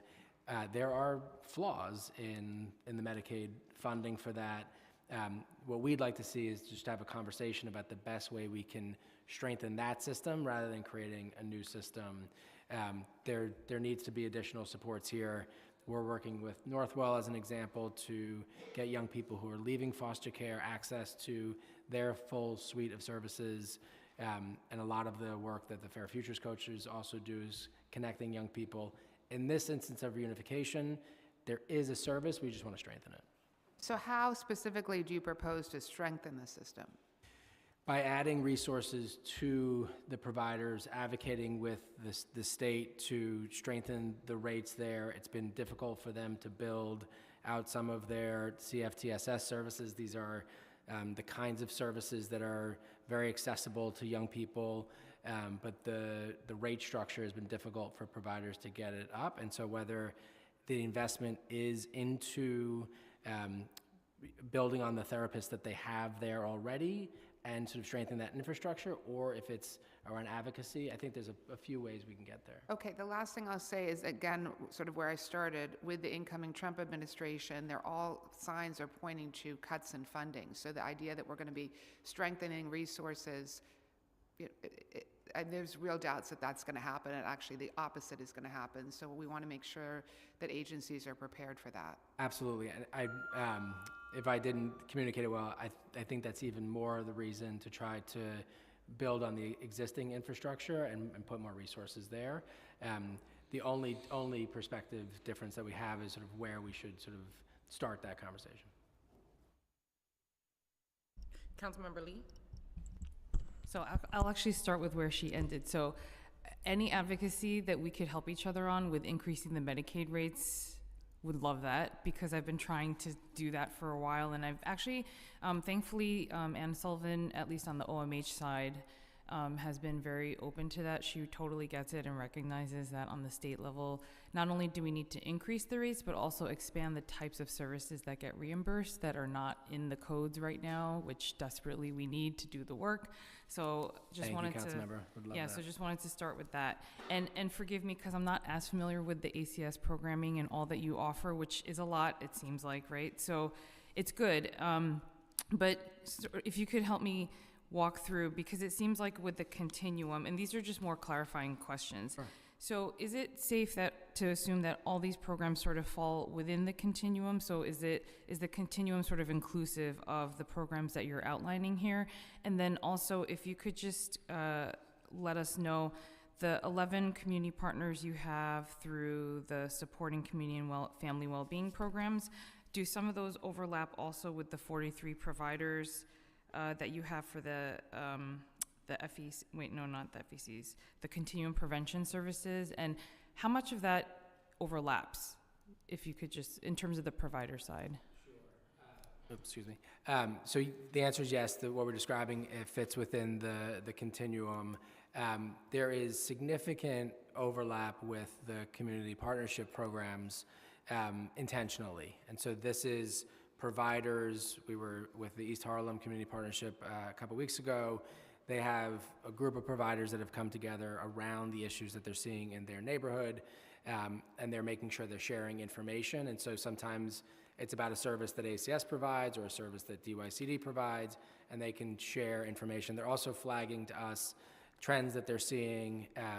We've had a lot of conversations about migrant youth as an example with the East Harlem Community Partnership. And the other piece was that's the 11 and the 43, and the family enrichment centers. There's overlap there too, but we're really excited that we've got a number of new providers who have entered into this work. Settlement houses that are not traditionally ACS contractors, some faith-based organizations, some community development organizations. Anyone I'm leaving out? So we are seeing a broader array of organizational types. And does that include, like you mentioned, the Article 28s, 31s, 29Is as well? That's a little different. So those are typically, every single agency that provides foster care has the 29I. Okay. Some of them also have other mental health and therapeutic services that they provide. Okay. And do you, just out of curiosity, because I'm just thinking a layperson and a lot of our caseworkers that, because we obviously get incoming calls all the time about cases in our districts that are happening. So do you have like a cheat sheet or something? Because you know why? I'm just trying to picture it in terms. That I asked for that. Huh? I asked for them that. Oh, okay. already. No, you know why? Because I'm thinking of it almost like those storybooks as you're a kid. It's like choose your own adventure, where it's like, okay, if you have this issue, go down this path, and this one is this. And I almost feel like we need some sort of flow chart or diagram to show to our staff even how to train ourselves about what different types of services are available. Yeah, we have a training. Sometimes it's done by our borough offices. Sometimes it's done by our community partnerships around demystifying ACS and sort of understanding the process and how it all works. I think often when we get calls from council offices, also explaining some of how the court system works, right? Because the judge is a major decision maker in many of these instances. And so I think if we can sort of infuse some of that in addition, we'll work on that. Okay. And then also, two-part question, which is, I know, you work with a bunch of different other city agencies, and so what system, database do you use? How are you tracking the communications between different agencies about specific families? Is there a centralized database? And the reason why I'm asking this question, yeah, I know. The reason why I'm asking this question is because I always, when I think of, because my portfolio is more on the mental health, disabilities, addiction side, and so when I think of all the programs that DOHMH has and the different agencies they work with, including the whole spectrum of mental health issues, it boggles my mind because I'm like, I don't think we have a great way of tracking who's receiving what services, benefits, what other agencies they've gone to, what other services they've already used, and so I'm just curious to know for you all in your programming that you're doing here, how you keep track of that.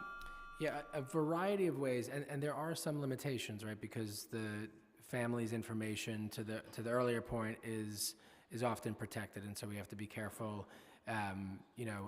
I think a family encountering ACS for the first time might not want us to know right away about their mental health. So I think what's really key there is some work we do with public schools. We get data matches constantly to look around attendance and making sure that we can support young people who are in foster care.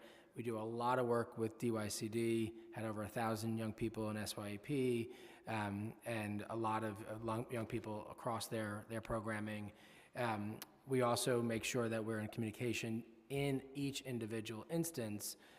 So we'll work with the school, with a family, we'll work with the mental health provider. So we have ways of gathering that information while making sure we're protecting information that should be protected. Okay, and I think that's a challenge we all face with the HIPAA and all that stuff. And just one question, Yeah. one more. Okay, and this is sort of, if you can't answer this now, but I would love to hear your thoughts from your perspective, because if you had sort of a magic wand and you could sort of deconstruct what's there now at ACS and reconstruct, right? And I know that's a big question, right? But I guess what I'm trying to get You don't at. have all day to answer that. Yeah, no. So, but no, because I'm just curious to know what are the biggest, I guess, I know it's a big one, but if you could reconstruct everything, because I know, as you mentioned, there are some redundancies, right? So if you could reconstruct things, and sort of compare it to what's available now, like what would you say are the biggest barriers to you doing your job and streamlining things so that you could be more efficient and help people more? Thank you for that question, Councilmember. I could talk to you about it all day. We did just release our fall strategic priorities update, which is but let me just say, our vision at ACS is around starting from the very beginning, this particularly as it relates to child protection and to family services. We've got other parts of it like DYFJ. But we get 50,000 reports that the state accepts every year and sends to us. We find maltreatment in about 25% of those instances. And so the first goal is, how do we get families help without having to go through all of that? And so retraining schools, retraining shelters, retraining hospitals, because over the years we've said, when in doubt, call us. When in doubt, call the state central registry, I should say, register. So now that's why we have the Preventative hotline in place. That's why we're pushing out so much more around childcare and family enrichment centers. The other piece of that is to continue to invest in excellent assessment for a much narrower group of children who may be in danger. And so we don't reflexively just bring families to court anymore to say you have to do this service. We really have to use our engagement skills and get families to work on and have them feel helped.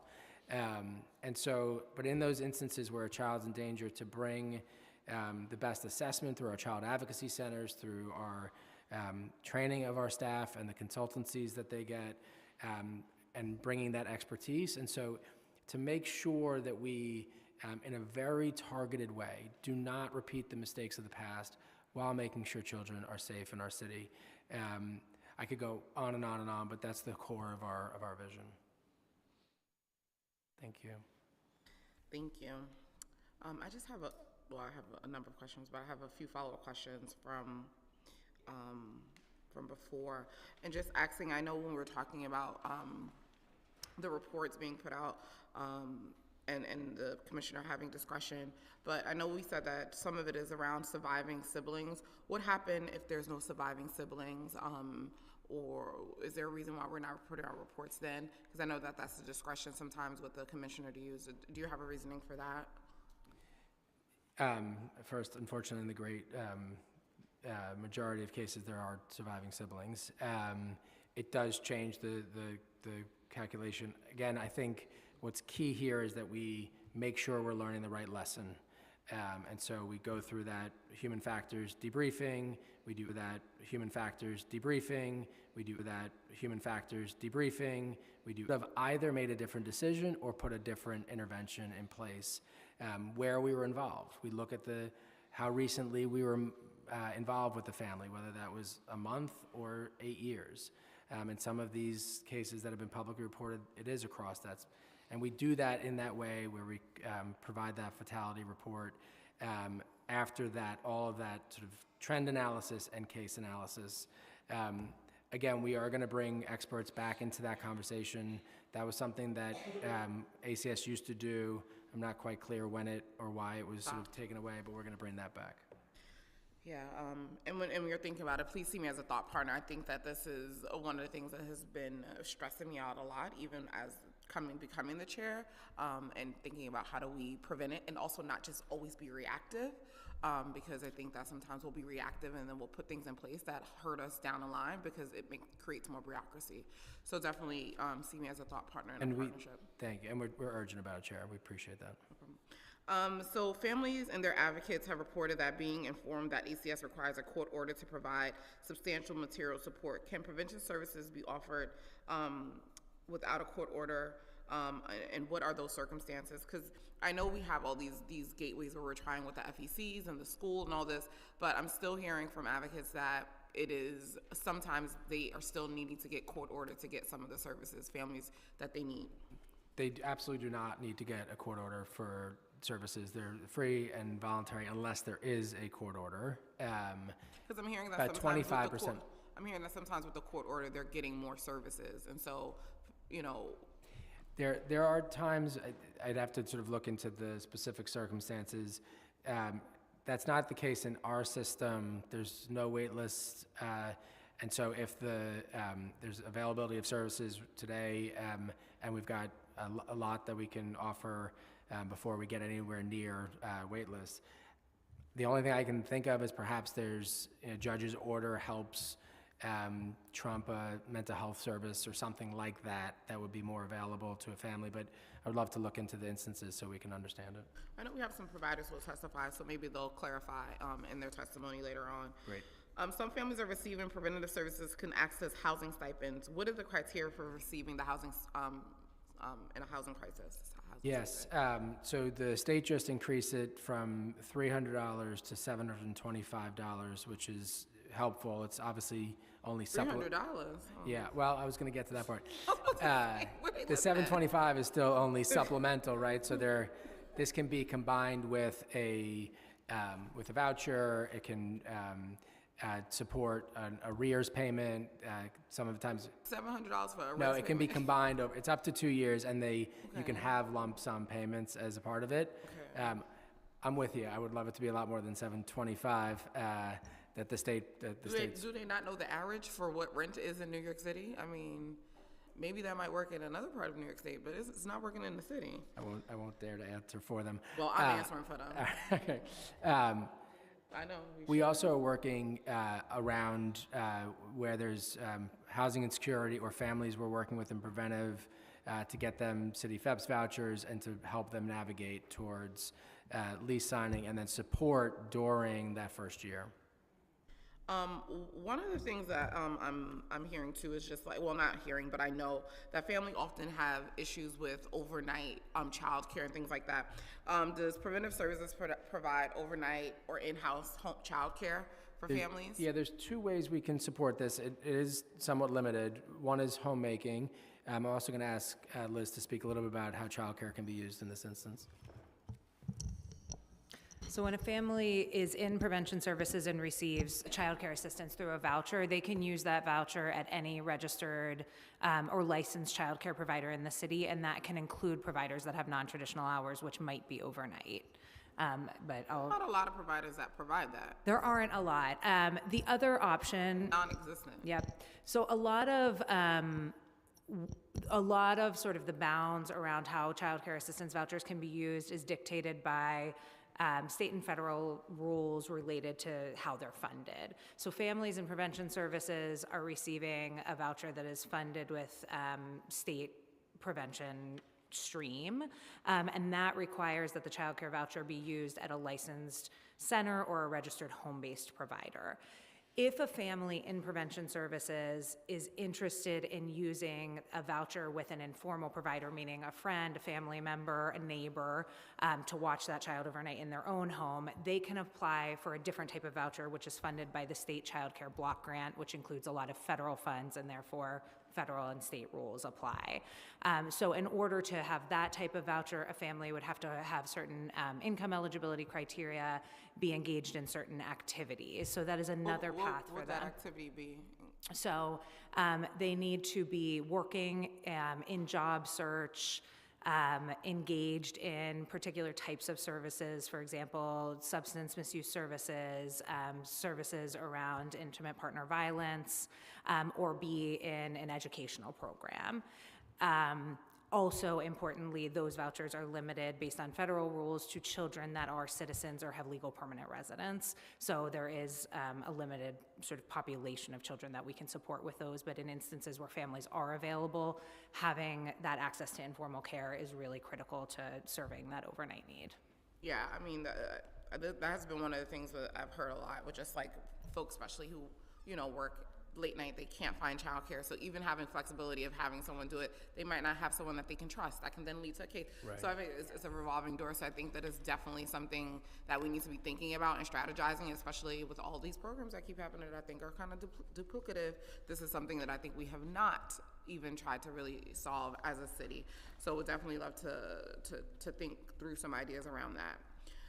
Some families state that they cannot be honest with preventative service workers about their true needs and true nature of their family's hardship, because preventative services workers work for ACS or in contact with them. And so preventative services workers are often connected directly to ACS or foster care agencies where the childs are placed. How can ACS build trust with these families to receive preventative services? I mean, I used to say this all the time to a lot of agencies where it's like, you're the provider, you're the funder, you're all the things, and then we're trying to have open dialogue. So how do you build trust? And I know specifically when you think about like Black and brown communities who have a rate of removal than other folks, like why would I trust you to be here to help now? So what are you doing to kind of rebuild some of that trust? Yeah, a lot of this goes to the work to support our preventive providers in community where they have, in some instances, deeper trust, and to use sort of a lot of conversation that Louisa and her team have been bringing together to hear what different providers do to build that trust. I think it also is important that families don't have to come for an investigation to get that service. I think that will help. An example, a lot of providers who do this very well embed the preventive services within their whole continuum of services. So they provide tax support, or they provide citizenship help, or they provide language support. And I think having a place where it's known in the community, I think that is very, very key. I also think some of the work that we're doing to try in school-based early support to try to serve families without signing up for a case. Nobody wants to be a case, is really critical here. Using our skills like motivational interviewing as well to make sure that we're setting goals and being helpful to families. We have a lot of work to do in this regard. I also think it's important that we rely on services outside of our continuum. Mm-hmm. We walk with extraordinary power at ACS, right? We can remove a child from their home. Mm-hmm. And so it's important for us to acknowledge that the services don't always have to be from ACS. And we're consistently we're having conversations with the health department right now about ways in which they might be able to provide some services. So those are sort of longer-term planning conversations, but very important ones. No, I actually really appreciate that because I think sometimes ACS doesn't acknowledge some of the things that it's like, yes, you do have that power, and so that lingers where it's like, I don't want my child taken away.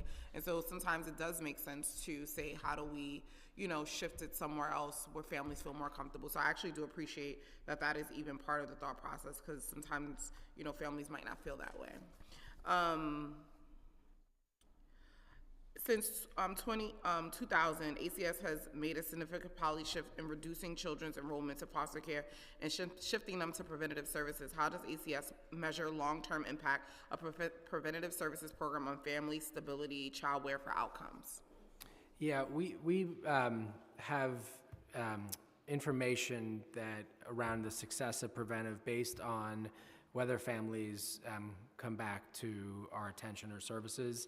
And so it is very unlikely that a family, after completing preventive services, will come back to ACS. There's about a 5% re-indication of maltreatment and about a 1% chance of entry into foster care. We need to look at other ways to understand families' wellness. We work with our public health partners, because we're not going to continue to provide services for families for decades, but looking at how children are doing in school, health outcomes, et cetera, is important to understand the full continuum and the full effect of the city's engagement with families. How does ACS ensure that preventative services are culturally competent and meet the needs of diverse needs of families across the city? I've just been talking a lot, so I'm going to let Louisa get this one. He would like a sip of water. So we do a lot of different things. We have programs that are serve specific culture. For instance, Arab American is one of them. They are in Brooklyn. We also have programs like Chinese American Council that's actually here with us this morning, and I hope they'll testify later. And in addition, we have a lot of training that is provided to our Workforce Institute. We also have language access. When the family is receiving prevention services, they are able to either use the line for services, or they can use an interpreter as well. We know that that's not the best option when there is a therapeutic session, for instance. However, sometimes that's better than no service at all. So when the provider doesn't have a case planner staff that is of the same culture of the neighborhood for whatever reason, then they're able to use interpreter services. It's a priority, definitely a priority for us. I'd also add, a key difference in the last several years is the investment in parent advocates, both in our preventive system and in our foster care system. Obviously, there's a lot more initial trust with a parent who has lived experience, and so that's been a really important part of building cultural competence. Yeah, I've definitely heard parents say that they actually prefer the parent advocates and folks who actually understand them, and would like to see more investment in that area from ACS. How does ACS explain the increase in daily average participating despite the decline in overall numbers of children served annually? Does this reflect a long-term engagement period or a shift in services daily model?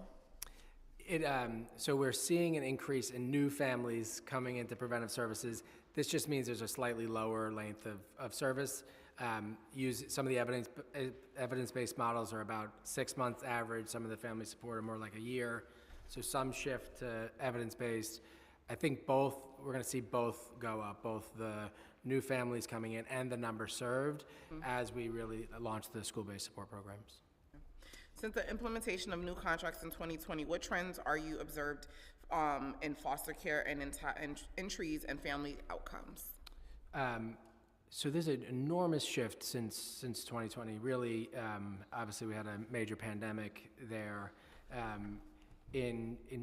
Compared to 2019, 2018, 2017, about 50% fewer families are going for court-ordered supervision. We're seeing also about a 13% decrease in the number of admissions into foster care pre-pandemic. We learned a lot during the pandemic about getting concrete supports out, providing prevention, and making sure that we continue to do excellent assessments. We're also, there was a lag in sort of connection with prevention services as we brought fewer families to court. Providers had workforce challenges. We're starting to see some of that improve, and that's why we're seeing some of the increases more recently in the number of families served. I have some funding questions. The fiscal 2024 Mayor's Management Report reports that the number of children receiving daily prevention services increased by 3.9% in fiscal 2024 when compared to fiscal 2023. Despite the increase in utilization, the PEG included in 2025 preliminary plan have not been restored. Does ACS anticipate the preventative services PEG will be restored in the upcoming preliminary plan? We don't, but we have some important planning underway. So the PEG that we underwent really looked at programs that were seriously underutilized, less than 20%. And so we looked at, are there other providers in that neighborhood that could pick that up, that kind of service? And so it was a very limited PEG around, in the first initial rounds, around where we just were not seeing the uptake in services, and we made sure that the services remained in that community. There was sufficient access for families. The other PEG that we did was to take our FTR program, which is designed for families with substance abuse, mental health challenges, and to look at across the board, utilization was about 60%. And so we said, how can we create a new model budget for a smaller program that actually is more intensive? It was a higher cost per slot. And so we did that. Providers were able to invest some of those. About half of our providers went from 128 to 96. So we saved a little bit of money while still creating a more intensive program. We're going to look at that. We know that providers have been talking to us around workforce. We want to make sure we're infusing concrete needs and services. So we are going to be doing some budget modeling to make sure that the current model is sufficiently supportive and intensive. And we have today, over 2,000 slots available. And so we're looking, as our system has evolved, more family enrichment centers, more other types of support, to make sure that we're keeping it current and making sure that the providers have what they need to provide excellent services. Yeah, I just feel like that's it's really thoughtful of how you're going about doing it. But I also think that even we're saying that we're using preventative services and it's, we're expanding certain programs and things like that. But if we're still reducing it, that's still a problem. So it's still hard for me to kind of grasp of how we were saying it was underutilized. So that doesn't necessarily mean that they don't need the spots there. Maybe it needed to have different outreach, or what specific communities was it in, or did we need to change the communities to somewhere else? And so was it really underutilized? Was it not right placement? Was, not the right provider? So I think even saying underutilized, it often feels we know what it is. I get it. Y'all got to find a way to cut the money at. And so it's easier to say that. Well, I think I absolutely hear what you're saying. We go through that analysis, but if we're able to really stabilize the system, invest in providers, and make sure, and it's a slightly smaller system, and then we see a major increase, we can absolutely advocate to add resources to that. Right now, we just don't want to have those resources not put to work when the providers are telling us. So you don't see an additional need for capacity with demand increasing? Because there has been an increase in demand. Not in the foreseeable future, but we're always keeping a very close eye on it. We have about 2,000 slots available today. Don't worry, I'll help you keep a close eye on it too. No, you will. As of November 2024 plan, ACS budget includes $331.6 million for expenditures related to preventative services. Can ACS verify the current budget amount for preventative services in 2025 and out years? And how was that money actually spent in 2024? And how has, all right, I'm gonna stop there. I was about to ask a whole bunch of questions. So that is correct. FY25 preventive is 332.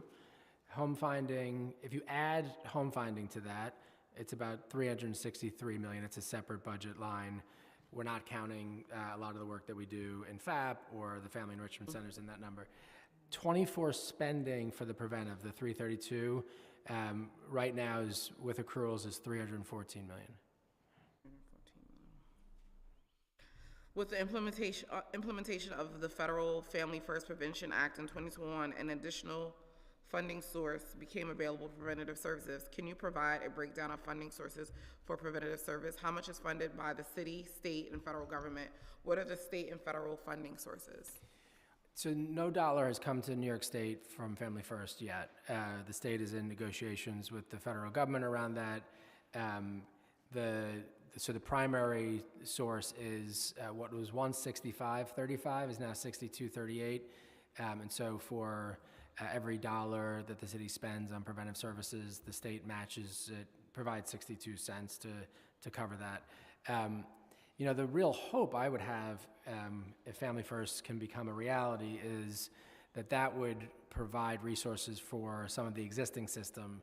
Family First basically looks like New York City child welfare preventive services. You have to be a candidate for care, you have to have home visits, and so the hope would be if we could really infuse that money into the system, there'd be more and more resources for additional upstream investments, some of the things that community advocates and providers have been asking for. I think that's something we need to keep pushing on together. And the state hopefully will, there's a lot of sort of technical claiming issues and ways in which they have to, it has to be evidence-based. And so Family First, in ways that are slightly unfortunate for New York, kind of mirrors our system. We're grateful that the state has such a generous preventive funding stream. It's been a game changer for New York. Can ACS verify the budget codes associated with preventative services programming? We can. Whether I can is a different question. I want to say 1003. Don't worry, Stephanie has it right there. Yes, she does. Hold on. Do you want me to hand you the list, Chair? Yeah, just give me the list. Okay. All right. You give it to the Sergeant of Arms. You're submitting it for the test. Thank you very much. I just have a couple of questions about the legislation, and then I believe Councilmember Williams has some questions. Intro 652 will administer ACS in conjunction with Department of Mental Health to establish a pilot program that will provide mental health services with no cost to children who have been returned to home following a removal. How many youth does ACS anticipate could utilize this service? So about 1,400 young people reunified with their families. So that's, I think, the pool of services. How we get there, to the point the conversation having earlier with Councilmember Menon, we'd love to be in conversation with the council about the best way to support providers and other community clinics to meet that need. Do children who are removed and unified already receive court mandates or other ACS provide mental health services? If so, can you please provide details and who pays for those services? So most of those are Medicaid services. They're not always court mandated. Every child who comes into foster care has an assessment, and the services are based on that assessment. It's the way the Medicaid system works. Children in foster care used to have a separate Medicaid funding. Now they're in managed care, which has had pluses and minuses. So that system does need to continue to be strengthened. Children's mental health system needs to be strengthened in our city and state for sure. And so we want to work together about the best way to strengthen that. We completely agree with the direction of the legislation. I think the question is just how best to get there. And just because I know for me, I was just like kind of shocked because like when a child is being returned back, what does the aftercare look like? Is it like, okay, they're back with their families, see you later? Yeah. Calls if you need anything? How does that work? It depends on the circumstances around the reunification. So in most instances, there's a child discharge period of about 6 months where there's continued services. Families can be connected to preventive services. They can be connected to community resources, and there's ongoing monitoring and supervision by the foster care agency until there's a final discharge. It's about a 6-month period of aftercare. There are instances when a judge says the child is coming home today, there is no child discharge. It is a final discharge. The issues have been resolved here. In those instances, we will offer services, but it's up to the parent. Intro 9, does ACS provide information about parents and guardians can receive legal services? And at what point of the investigation is this information provided? So we are providing that at the very onset of the investigation now. And so there's an information sheet in all of the city languages where we tell families that we're there because of a concern that's been called in. We share with them that we're asking for permission to enter their home and assess the children, that they have the right to deny that permission, that they can call an attorney at any point during the investigation, and that if they deny that, we have to seek permission from the family court to continue an assessment. We also provide an information packet that has the local defense organization and resources during that time. To be fully transparent, we are not doing that in about 9% of the instances that are incident response team because of allegations of sexual abuse or serious physical abuse, because we have a sort of a very, very consolidated process to make sure we're responding quickly in instances that require that. It is something that we are continuously assessing. But in 91% of the instances, we're able to provide that information and make sure that families are aware of it. We are always, no matter the case, providing the local defense organizations information to families. So we really appreciate the spirit of this bill. What mechanics are in place for parents to report if they are not given this information? So we have our Office of Advocacy, which is available to every family in our system. There also are, obviously, if that's the key way, would be to report it back to our Office of Advocacy. Their number is included in the information packet. I know you're saying that if they're not getting it. And we also publish the Office of Advocacy on our website. My office receives calls from families, and we look at the trends around that as well. I just want to say, I think, even Councilmember Lee brought it up. I think that we should also send that information to us because we get those calls as well.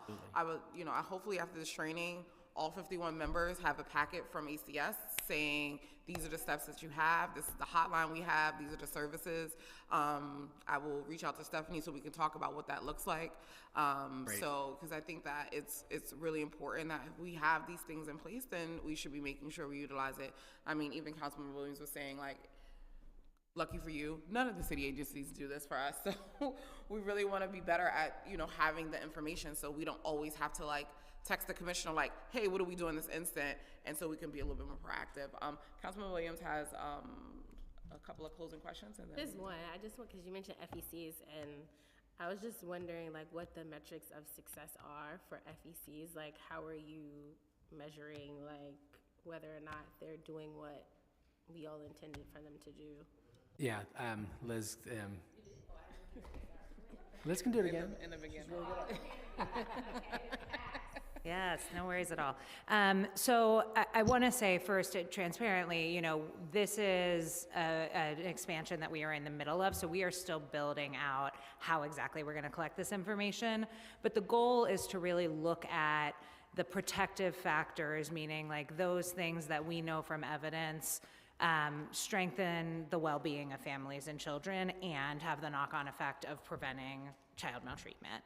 And so those include social connectedness, access to concrete supports to include, food, clothing, sort of like key essentials, but also access to trusted resources and culturally competent resources, parental resilience, a parental awareness of child development and parenting skills. And so, we are looking at how to capture that. What we're currently capturing is what are the offerings, what is the programming, if you will, that each family enrichment center is offering, and how is that linked to those protective factors. We want to get to the place where we are both getting a pulse on, is that outcome really happening, and as importantly, do families feel like it's happening? The other thing that we're really holding family enrichment centers accountable to that is core to the model is that they need to be co-designing with community, because unlike a lot of other models that are here as sort of the specific prescription of the way a service should be provided, family enrichment centers are really all about putting community in front of planning so that they are tailored to the needs and desires of that particular community. Yeah, and I thought I was done, but then I had a question around like, are people referred to FECs, or is it the expectation that the FECs are just so much in the community that they're able to like find families in different pockets and communities that need support and make their space available? So like I'm actually partnering with the FEC in my district on a toy giveaway, but it just, I think like I inserted myself in their toy giveaway, but I feel like outside of the tons of programs and the chair's mentioning, it's like I don't know how to utilize them for anything, and then like so I don't know who's actually utilizing them and like what they're actually doing. Like I see them around, but I'm not sure. So I'm like, okay, is there a steady stream of people that are like referred to them, or is it just solely like reliant on that center itself to be out in the community and conduct their work? Yeah. I asked that question too, but I'm happy That's you okay. asked it No, again, yeah. that it's important that they see that it's not just me. Yeah, yeah. We're like very similar. It's both and. Should have been here on time. It's both. No, I think it's important because it emphasizes that like it's not just me experiencing that. Yeah. Yeah. Yep. It's both and. So, and I want to sort of re-emphasize that each family enrichment center, because we've been there were 3 that were initial in the pilot, and the others have been rolling out over the last couple of years. And as you can imagine, sort of building trust in community and establishing yourself as a trusted space and a known space takes time. And so they are different stages of maturation, which might be part of what's going on there. But so absolutely, I think we partner with other city agencies to make sure they're aware of the family enrichment centers, aware of what they do. We do the same sort of internally with our CARES programs, with our CPS, with prevention services. We can always be doing that better and stronger, and we're going to look to doing that. A lot of the outreach that happens too, though, is through the outreach from that organization themselves, because they were already sort of embedded in the community. And that looks like a lot of different things. Councilmember Stevens was referencing connection to schools. There's also just community walks that family enrichment centers are going on to sort of build trust with community, and and there's that word of mouth that's really important. I think the area that we really want to go deeper in as these family enrichment centers mature is figuring out how do we reach families that wouldn't otherwise just walk in or hear about it. Yeah, in Southeast Queens, that's like a very big problem amongst many different types of service providers and service provider industries, like even with housing or food. It's like you really have to meet people where they are. It's like a marketing, word of mouth kind of like issue in Southeast Queens. So like, I'm just thinking about, you know, like family court or like the Queens field office. Like if they have a client that's in a particular program, whatever program they're in, or even like foster care families that might be down the block from an FEC, how is a foster care family or another family made aware of something that is in close proximity to where they live? And I just don't know if that's happening. And I pass that FEC all the time. It's like on the way to my house. It's on the same block as my office. And I live also off the same block as my office to go home, so I pass it a lot.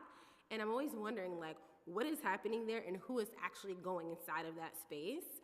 And so, yes, sorry that I'm in this slew of questions, but when the chair mentioned FECs, I'm like, I have so many random questions I didn't even realize I had, just naturally being in the community and interacting with different stakeholders. We'd love to set up additional time to discuss that. I think one of the things we've been really careful about, right, is people are not you're not getting a case. So like, we don't have, it sort of has some limitations on whether, we don't want people to feel like, oh, my CPS told me I have to go, so I have to go, right? We want to make sure that that word of mouth really does build organically, and some providers are have hit the ground running, and as Liz was saying, some are still sort of building up. But I think we should work together, especially with that one, and think about ways in which we can provide that information. We do have, as Liz was saying earlier, over 200 families who are connecting to services, to some sort of offering each month on average across them. So we're seeing a lot of voting with people's feet.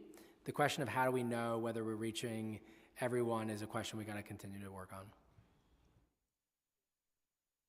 Thank you. Thank you. You guys have been here for a very long time, so I'm going to let you go. Thank you guys for being here, and thank you for the continued work and support. And I will be in touch with your office about getting this information out. Me and Councilmember Williams, now we want to do a FEC tour, so you'll be seeing so much of us in the next couple of months. We really appreciate you at this time, so thank you. We'll be wrapping up for public testimony. Yeah, we're going to do FCC tour. Yeah. Thank you, Chair Stevens. So Thank you, Councilmember. It's going to be great.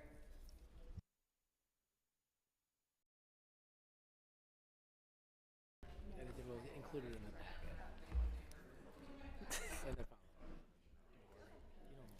I want to. I don't know if you're allowed to. Good job, guys.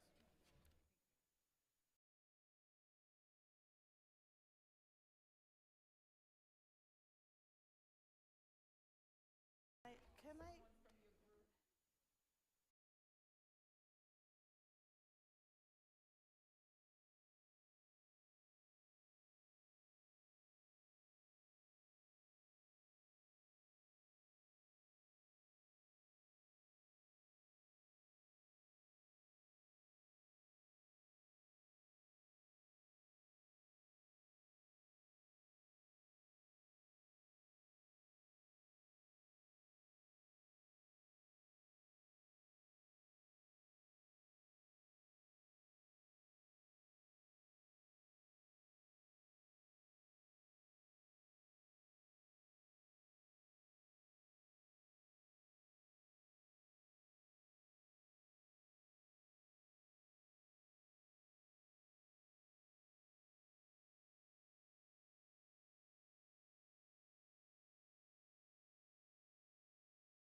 Okay, we're going to get started for public testimony.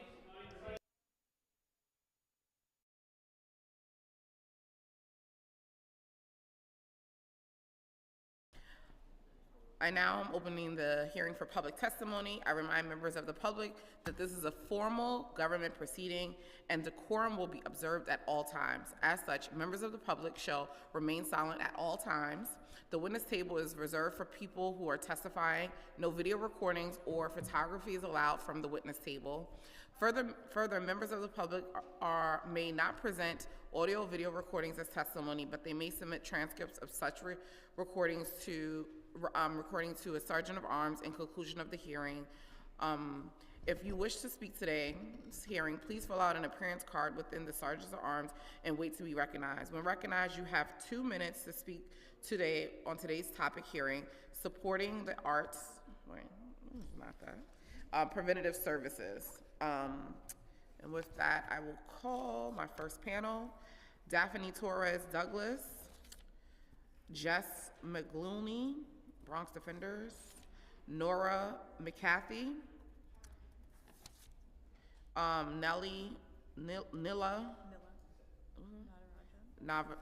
I'm sorry, I'm butchering your name, Nataraja, and Tanisha Grant.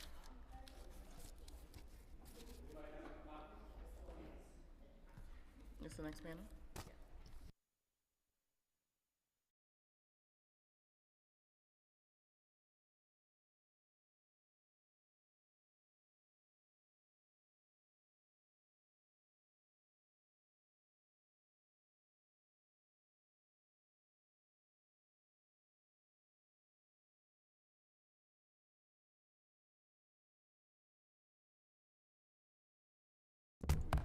Okay.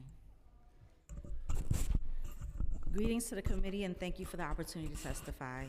I am Daphne Torres Douglas, Vice President at the Children's Village, Harlem Dowling, and Inwood House. We provide one of the broadest continuum preventive programming in New York with an emphasis on trauma-informed, evidence-based family and community programming to help keep youth identified as high risk, safe at home with family. Poverty is a common thread connecting many families entering the preventive, child welfare, and juvenile justice systems. Our preventive programs are essential in addressing trauma, and we also address needs created by poverty. Well-executed, evidence-based preventive services are crucial, effective in helping families to cope with the emotional impact of oppression of poverty, but they do not end poverty. Our families continue to struggle to meet their basic needs: housing and food instability, lack of clothing, etc. Preventive contracts give an illusion that there is funding to provide exceptional preventive services to families. However, prevention misses the mark in 2 areas: providing financial support to social and developmental growth, and we miss the mark when it comes to staff recruitment and retention. Current budgets do not allow for financial assistance of emergent needs for families. Current funding does not allow us to hire or retain staff at comparable salaries offered by our public sector employees like ACS and DOA, or private sector employers who also offer great flexibility around remote work and telehealth. In order to ensure that preventive contracts are sustainable with slots consistently staffed and available to clients, we believe that ACS should recalculate all labor cost lines beginning with the assumption of a $65,000 average salary for bachelor's level caseworkers and the index for OTPS costs against inflation of the local CPI for each year following the initial budget period and renewals going forward for all human services contracts. Thank you.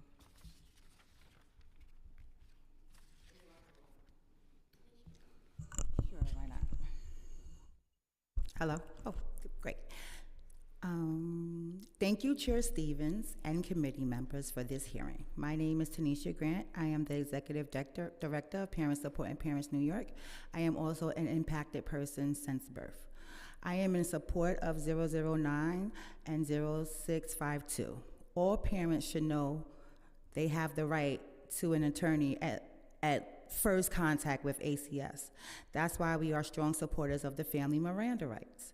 Too many times for decades, parents are suckled into the system and children are removed from their whole bloodline, like I was in 1976. My birth mom was also in a pilot preventive program 2, but that did not stop me from being separated from my whole family. I was thrown into a closed adoption which was facilitated through Children's Aid Society. Yes, the same foster care agency that created the orphan train. The same Children's Aid who now has over 200 employees today. I never received any mental health services as a child, I cannot even describe how hard it is to be a productive adult when you were a child who was destroyed mentally by an uncaring, violent system. I was raped at every facility I entered. This has not ended for a lot of children, of a lot of Black children. We have too many professionals and not enough lived experience experts at the table. We must understand that the people closest to the problems have the answers. This is my life, Chair. I am a survivor of the child welfare system. I know too many children that didn't survive the system. Jordan Neely is one of them. Jordan Neely watched his mother be murdered and was thrown into foster care, and from that system on, he was failed at every institution. And he was killed on a train for having a mental breakdown. As someone who has mental health problems because I was torn away from my family at birth, I strongly urge you to urge ACS to think about that when they are removing children from their family. The mental health issues do not go away when we grow up. Thank you for listening to my testimony, and I look forward to seeing more out of this committee. Thank you.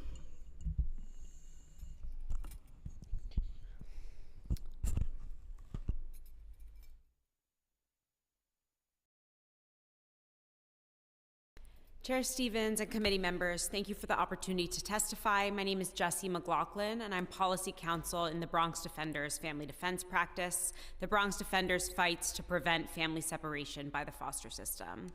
I just want to note that I came to parent defense work after representing teenagers in the foster system.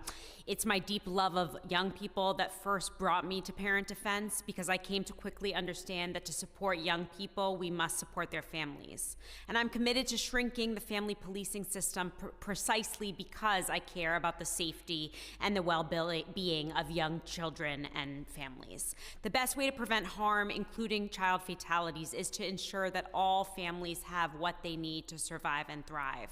Income, financial stability, a high-quality education and healthcare, safe housing, a living wage, access to food, and a reason to hope for a better future. As the committee examines preventative services in this highly charged time of publicized tragedy, I urge you and the City Council to stand firm in your commitment to keeping families together, not just by refusing to roll back preventative services, but also by challenging the practices by which poor Black, Latina families are weakened by surveillance, investigation, and separation. We know that the main reason children are entering the family regulation system is because of racism, poverty, and the structural disinvestment of poor Black and Latina communities. Preventative services are often held out as the solution to this problem. The theory of change in the Bronx Family Court, and in court around the city, is that preventative services, whether in the form of functional therapy or in trainings like parenting classes, can solve risk in families. I do not sit before you to say that therapy cannot be helpful, but requiring a parent to engage in services by an agency contracting with ACS, in other words, the prosecuting agency, does not build trust between parents and service providers. I see that your testimony is rather lengthy, so you should wrap it up in the next 10 seconds. Okay. I just want to make one other point briefly, which is that preventative services are a de facto extension of ACS, and the City Council should be investing in actual resources, community-based resources, and providing financial resources to family in the form of guaranteed basic income. Thank you. Thanks so much for You can hear me? All right. Hi, I'm Nora McCarthy. I'm the Executive Director of the New York City Family Policy Project, which is a think tank focused on child welfare in New York. Thanks for the opportunity to testify, and thanks for the time that you've been putting in to get this difficult hearing right. I wanted to address some of the stories being told about child welfare in New York City right now in the media. We're seeing some in the media advanced solutions that are known not to work to improve safety for families and children. A major narrative right now is that these children's deaths have happened because ACS has gone too far in trying to reduce the threat of investigations and the trauma of removing children from home. That seems intuitive, that any effort to reduce threat and to reduce removing kids from home might be risky. And if you've read the news, you're basically only seeing risk. You're only seeing these horrific outlying cases. And it can be hard to remember that there's another 75,000 children coming to ACS's attention every year. But these narratives are not supported by the facts. What we know in New York is that we have a lot of really low-level, low-risk reports coming through the hotline. There was an assembly hearing in October because the New York State hotline is passing along 75% of all calls that it gets, when most states screen out half of calls. And the state commissioner testified that people answering the hotline don't use any standard screening questions. They're just asking the questions that come to mind. So a lot of unnecessary, unwarranted reports are flowing to ACS, and ACS has to respond to every one of them.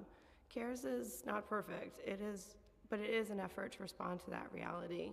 When a parent can't get a teenager to go to school, which has been a huge problem since COVID everywhere, you've probably seen the reports on school attendance.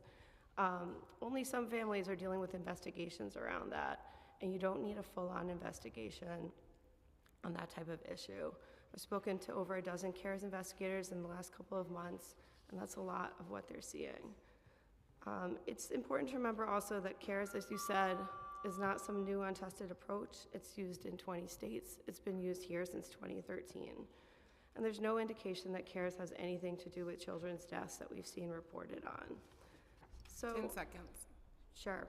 I think we should all be surprised when we see really strong claims made in the media and absolutely no effort to interrogate them, and I appreciate that you've done that today. Same thing is true for foster care. Foster care has not dropped under the current administration. It's gone up since 2020. And we know from years and years of data that there's no indication that child fatalities go up when foster care entries go down. That's just not true. It's really important that we distinguish a demand for accountability from a rush to punishment. And when we see that children's deaths in the news and feel helpless. Wrap it up. Thank you. Can I just say the last bit? We have to remember, and we know from research, that child welfare interventions have the capacity to harm and not just help. So it's so important to slow down, to have real accountability, that it's inquisitive, that focuses on the facts, and gets to real solutions to do our best to protect every child. Thanks. Good afternoon. My name is Nila Natarajan, and I'm the Associate Director of Policy and Family Defense at Brooklyn Defender Services. Thank you to this committee and Chair Stevens for taking the time to look at ACS's so-called preventive services model and for the opportunity to testify. Brooklyn Defender Services Family Defense Practice is the primary provider of representation to parents charged with abuse or neglect in Brooklyn's Families Court. Every year we represent about 2,000 or 3,000 parents, and over the last 2 decades have represented 14,000 parents and worked with more than 30,000 children either to remain safely at home or to leave the foster system. Our early defense practice specifically provides support, guidance, and legal counsel to families during the course of an ACS or CARES investigation. I cannot emphasize enough my colleagues' points here today that the notion that ACS as a policing agency is well situated to support families is fundamentally flawed. Instead, successful prevention of harm to children must be rooted in an investment in creating thriving and safe communities, which requires a real investment in families. We must look, quote unquote, upstream and ensure that every family's fundamental needs are met without any contact with the family policing system. Poverty is a driving force behind what is often reported as child maltreatment or neglect. But a lack of resources or access to affordable services should not subject anyone to a traumatic investigation and family separation. All of the thousands of families we serve live in poverty, which is often characterized as neglect by agents of the family policing system. Not only are families living in poverty disproportionately reported for child maltreatment, but reports are more likely to be substantiated. Any effort to eliminate harm to children and support families must include measures that address poverty head-on. New York City should pursue universal basic income, universal child allowance, and expansions to public benefits to effectively reduce child poverty and any risk of maltreatment. Several recent studies have confirmed that increasing income and benefits to families leads to decrease in child maltreatment and abuse reports. One study found that a 5% increase, just 5%, in the number of families receiving SNAP led to a reduction between 8 and 14% of family policing system caseloads. 10 seconds. Another study found that spending an additional $1,000 of benefit programs per person living in poverty reduced family policing reporting by 4%, substantiations by 4%, and placements in the foster system by 2%, and fatalities by 7%. I'll leave it there. Thank you. Councilmember Williams, do you have questions? No. Okay. I do have a little bit of questions. One, Teresa, correct? Is that her name? Tanisha. One, I just want to say I hear you. I had a round table a couple of weeks ago with a group of foster care youth, and they also talked about sexual abuse and abuse that they've been receiving in the system. And so we're definitely looking to do a hearing on that, because I think it's one of the underbellies that we don't ever talk about that's happening in the system, that it's a real issue. I mean, not only in ACS, but in other places that we're seeing. So it's definitely something that we're gonna be talking about. So I just wanted to acknowledge that and also just apologize, because, you know, I say it all the time, anytime the system fails anyone, this is an account on all of us for what happened to you. And I guess, you know, I think even hearing like the disparities in some of the testimony that's here today around like how people think the solution is, whether it's, you know, having more support in cares, or saying there just needs to be, you know, families that we just need to support families. I think both can exist, but I just want to also just echo that then gets very even confusing for an agency, right, where there is so much disparities. And so I think as advocates and as people who actually really care about kids, we all need to really get on one accord and one page, because it makes us then fight against each other. And it's interesting now because, like, again, I've only had this committee for less than a year, and that is what I found, where you have one group of folks saying, like, this is what we want, and another group saying, this is what we want. And for me, I just want kids to be safe. So I don't care about anything. Like, whatever makes kids safe is what we're going to do. So if that is making sure we're putting resources here, then let's do that, or whatever. And so I think even as advocates and folks who care about kids, because everyone in this room does, we got to figure out how to get on the same page. But I do want to ask about feedback about the legislation that we have today, and does anybody have any additional feedback about that? I do. I would say that for the healthcare services, it needs to be longer than a year. Mm-hmm. I didn't get any healthcare until I literally had a breakdown in my 30s. And if I would have been getting, and I also would like to say that it needs to be culturally relevant. When I first started getting therapy, it was always like a young, blonde-haired, blue-eyed girl who was just coming to the clinic in my neighborhood to do her residency. So there is a lot of high turnover. When we talk about mental health care, it needs to be culturally relevant, and it doesn't need to be people that's just there to go somewhere else. It needs to be, you know, people that are going to stay for a while, because what happened is, you know, we have to tell our story over and over again. And it's traumatic. And it's very traumatic, and we know that we're not cared for. We know that this person is just here to get to the next place that they want to be. So I think that any child that goes into foster care needs mental health, because it's a constant identity crisis. Like, imagine being separated from your whole bloodline, and then growing up and having kids of your own, and like nothing to tie you. And regardless of what people say, Black people we're very family oriented. So when we don't have family and we're told that nobody wanted you and stuff like that, that imprints on our mental health, and it doesn't go away. Yeah. So I would say it's way longer than a year, that any child that is separated from their, they should have support. They should have access to it. Yeah, no, I think that's really important. Even the facts around like making sure that we have culturally relevant. I know Chair Lee was trying to get a pilot started, but we do need to figure out what does that recruitment look like from our communities and neighborhoods to ensure that we have people who look like the folks that are being mostly impacted. Does anyone else have anything they want to add? Yes, thank you. I can speak to the other piece of legislation that. Can I say a word? Oh, yes.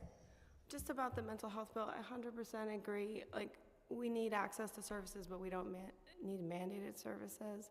Connecting them to ACS is troublesome, and I think we could really do well to look at restorative, circle-based practices, group-based practices for young people that are trauma-informed. There's a group called Hidden Water that does incredible work around child Because sexual there's a number of abuse. groups, Bronx Yeah. Solutions and all these folks. Yeah, we can't just keep putting kids into a room and saying you have to be here for your health. You know, I worked with young people in foster care for a long time, and making sure that you have somebody that you can turn to and that you're not constantly refragmenting services, making special pilots that are not available, sticking things into shelters and then they end. I mean, the nature of our clinical mental health services is that they're not really therapy.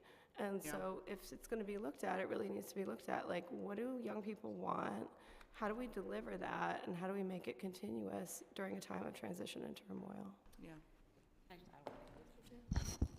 I just wanted to echo that. I mean, I think my experience in representing clients is that clients are very reticent to fully share their mental health realities with clinicians when they know that those results and that private information may come back to ACS and the prosecuting agency. And so I have the same concern as Nora about, mandating mental health services. I think support, there's a tension between support as a mandate. So, this idea that people should be able to access the resources they need without that being a mandate. And even if it's after ACS involvement, because it's being referred by ACS, I think there's a real concern and a fair concern that might, come back to ACS. And so I would be challenging the committee to be thinking about how we can resource community-based organizations, mental health organizations, but not as a mandate or as a connected to a system of punishment.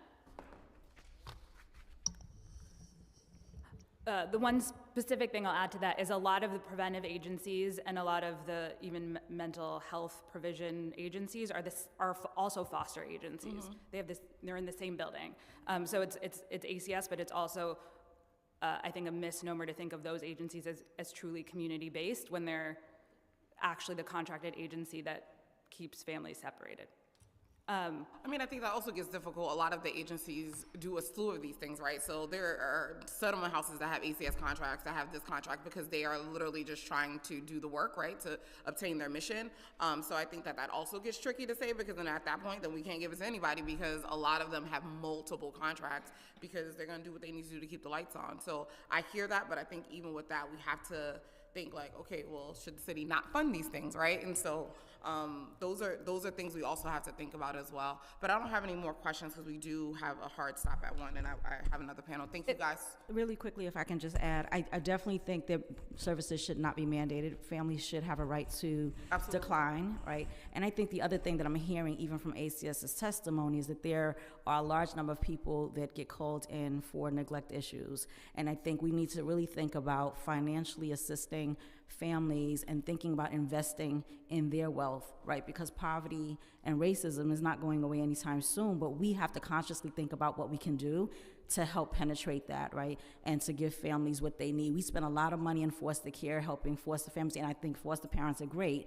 But what if we reallocated that money to families, right, so that they can stay together, right? So, and I think that's missing from a lot of the work that we're doing. Absolutely. I think that we have a lot of work to do around that, and even thinking about what's going to become forth with the federal government and how some of this money is going to dry up. So we're going to have to be creative. So I think, this is the start of a larger conversation that we'll need to continue to have. But thank you to this panel. I actually do need to wrap up because it's another hearing at 1, and I do want to get through all the panels and public testimony. Okay. But don't worry, I'll be in touch with all of y'all. On the way out, I just want to say again, preventative services was a thing in 1976.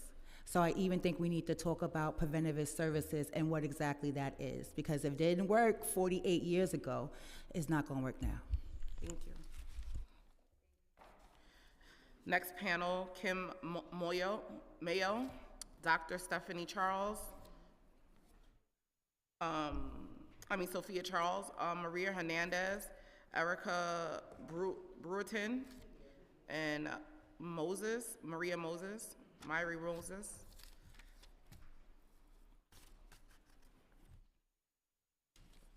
And this is all they're going on together.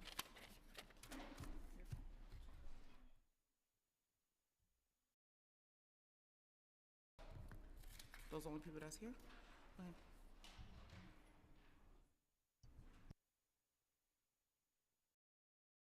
Okay, if that's the only two. You could put them two with them. Okay.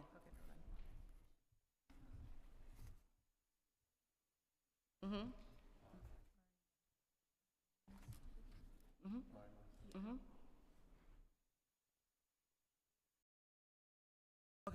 you may begin.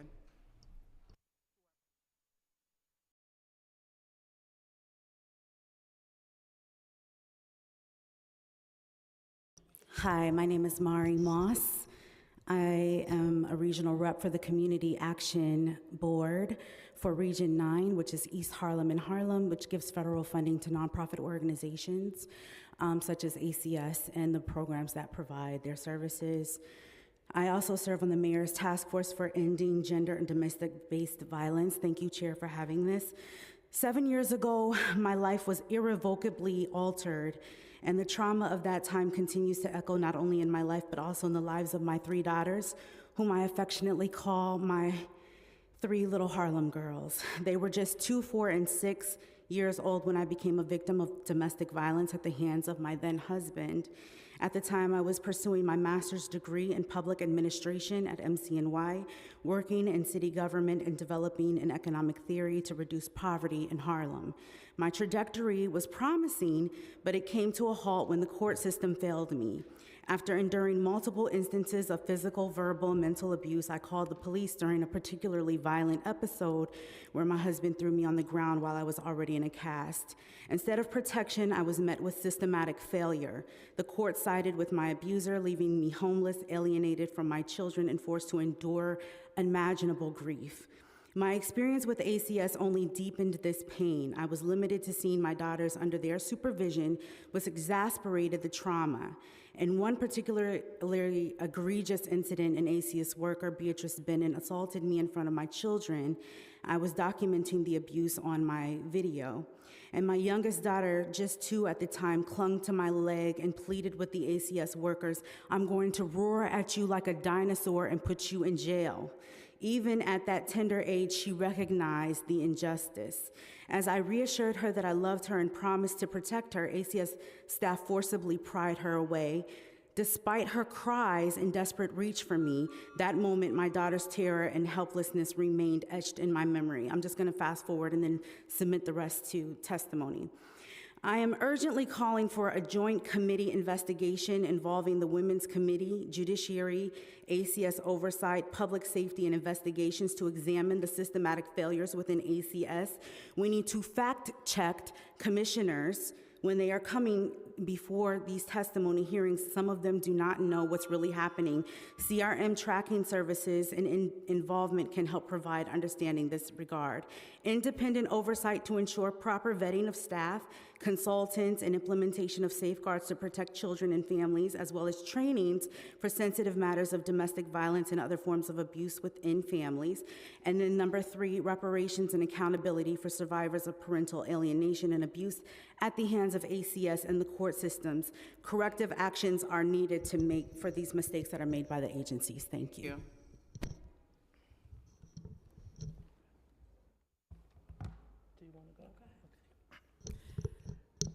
Good afternoon. I am Dr. Sophine Charles. I am the Associate Executive Director for the Council of Family and Child Caring Agencies downstate. And first I want to commend the Council for the incredible work that you did on the Roadmap Mental Health report. Excellent, great resource for us. And also I want to commend you for all of the prevention support. It's the City Council that baseline preventive services. You also created a pathway to reduce workload for caseworkers in prevention, and you supported the workforce enhancements and the COLA. And so you've built an infrastructure of prevention services that are already prepared to deliver the mental health services that you speak of in your proposal. We applaud you for creating a pathway for additional access and availability.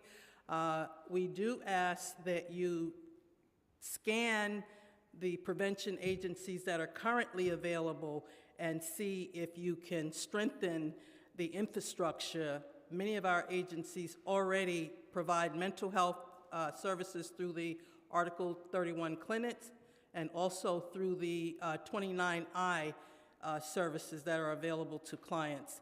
And I think it would be very helpful to get a really good inventory of what currently exists to see how you can further strengthen that. The other thing I'll say is the prevention programs, they need support. For example, if the proposal to provide free mental health services to children coming out of foster care, you also have to increase the number of licensed clinical professionals who are available to provide those services. On the prevention side, our workforce is very limited, and we can't cover all of the cases that needs to be covered because of the workforce shortage. And those are just some examples. I could say more. It's in my report, and you'll be able to see how the lack of continuity also of city services also takes a hit for families in terms of what's available for them. And I'll pause there because I know you'll ask me questions. Yeah, thank you. Good afternoon. My name is Erica Brewington, and I'm impacted child and parent. And I'm a client advocate at Neighborhood Defender Service of Harlem. I know what it's like to have your kids taken by ACS, and I fight for other parents who are caught up in this system. I am here to tell my story and to share my perspective on Bill 0652 to provide mental health services to children who have been returned home after an ACS removal.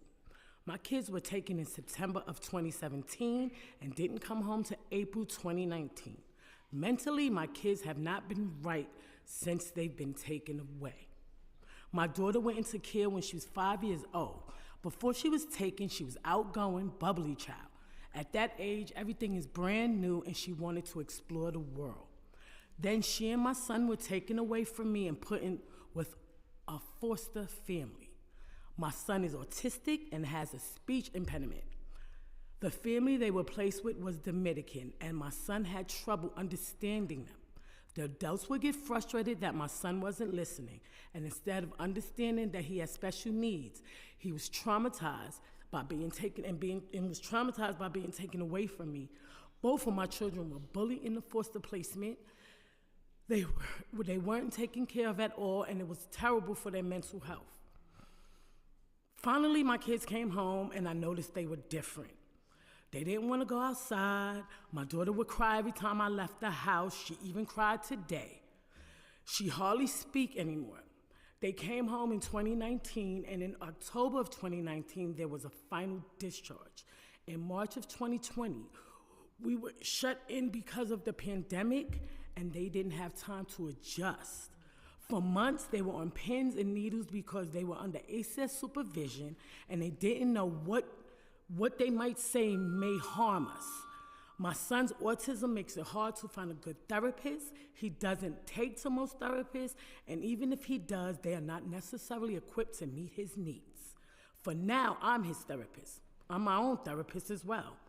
The therapist I had called ACS on me, so how can I trust any therapist? I'm not done.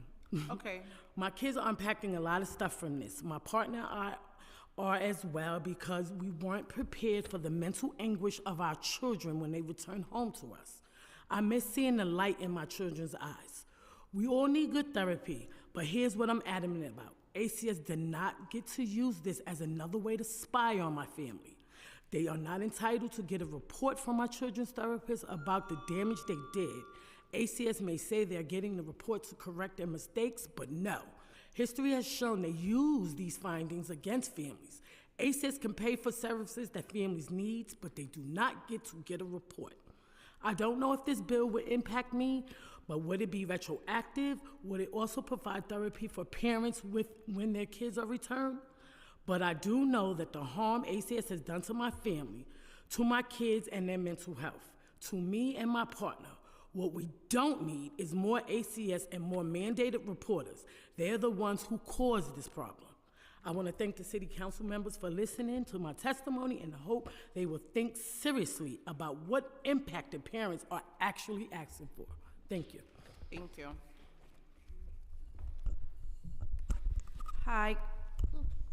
Hi, good afternoon. My name is Maria Hernandez. I'm a social work student and I am also an impacted parent. My daughter was removed from my care at 4 months, a critical stage for us to bond and form a secure attachment. The American Academy of Pediatrics states that family separation can have irreparable harms, having lasting emotional consequences and affect their long and short-term health. People believe the idea that because the child is still an infant, they will have no recollection of events. Even though the brain doesn't remember, the body holds memory. Her body language, facial expressions, and cry would tell another story. Every time my partner and I left a visit, confusion will fill her face. She would cry and become inconsolable. Almost every single day, I would receive FaceTime calls from the foster parent because she acknowledged that the people my daughter wanted was her parents. The time that my daughter spent away from us was 10 months, but felt like an eternity. Throughout the time, she was able to form a bond with her aunt and her cousins who call her their sister. But once she was reunited with us, it also added an additional impact because of the bonds that she formed with them.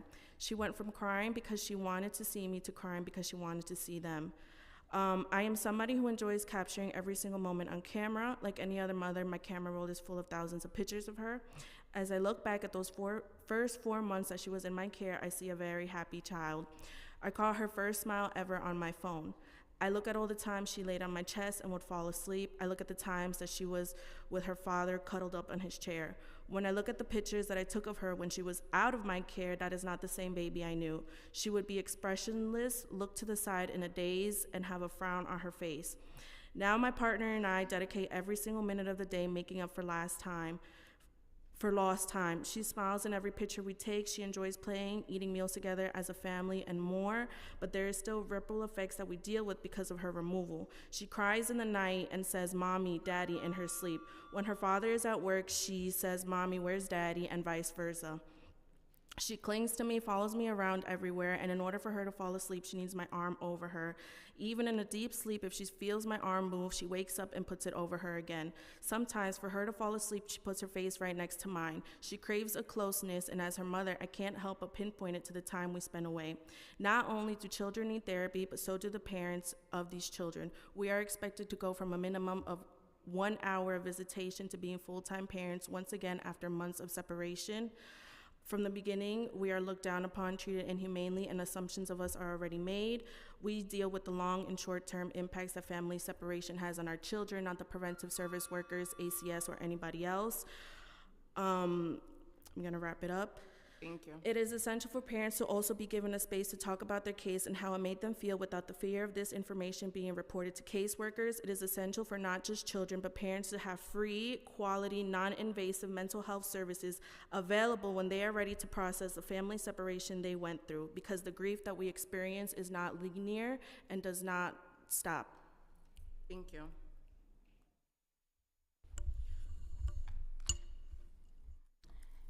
Good afternoon, Chair Stevens and members of the Children and Youth Committee. Thank you for calling this meeting and inviting JCA to testify on behalf of children and families we serve.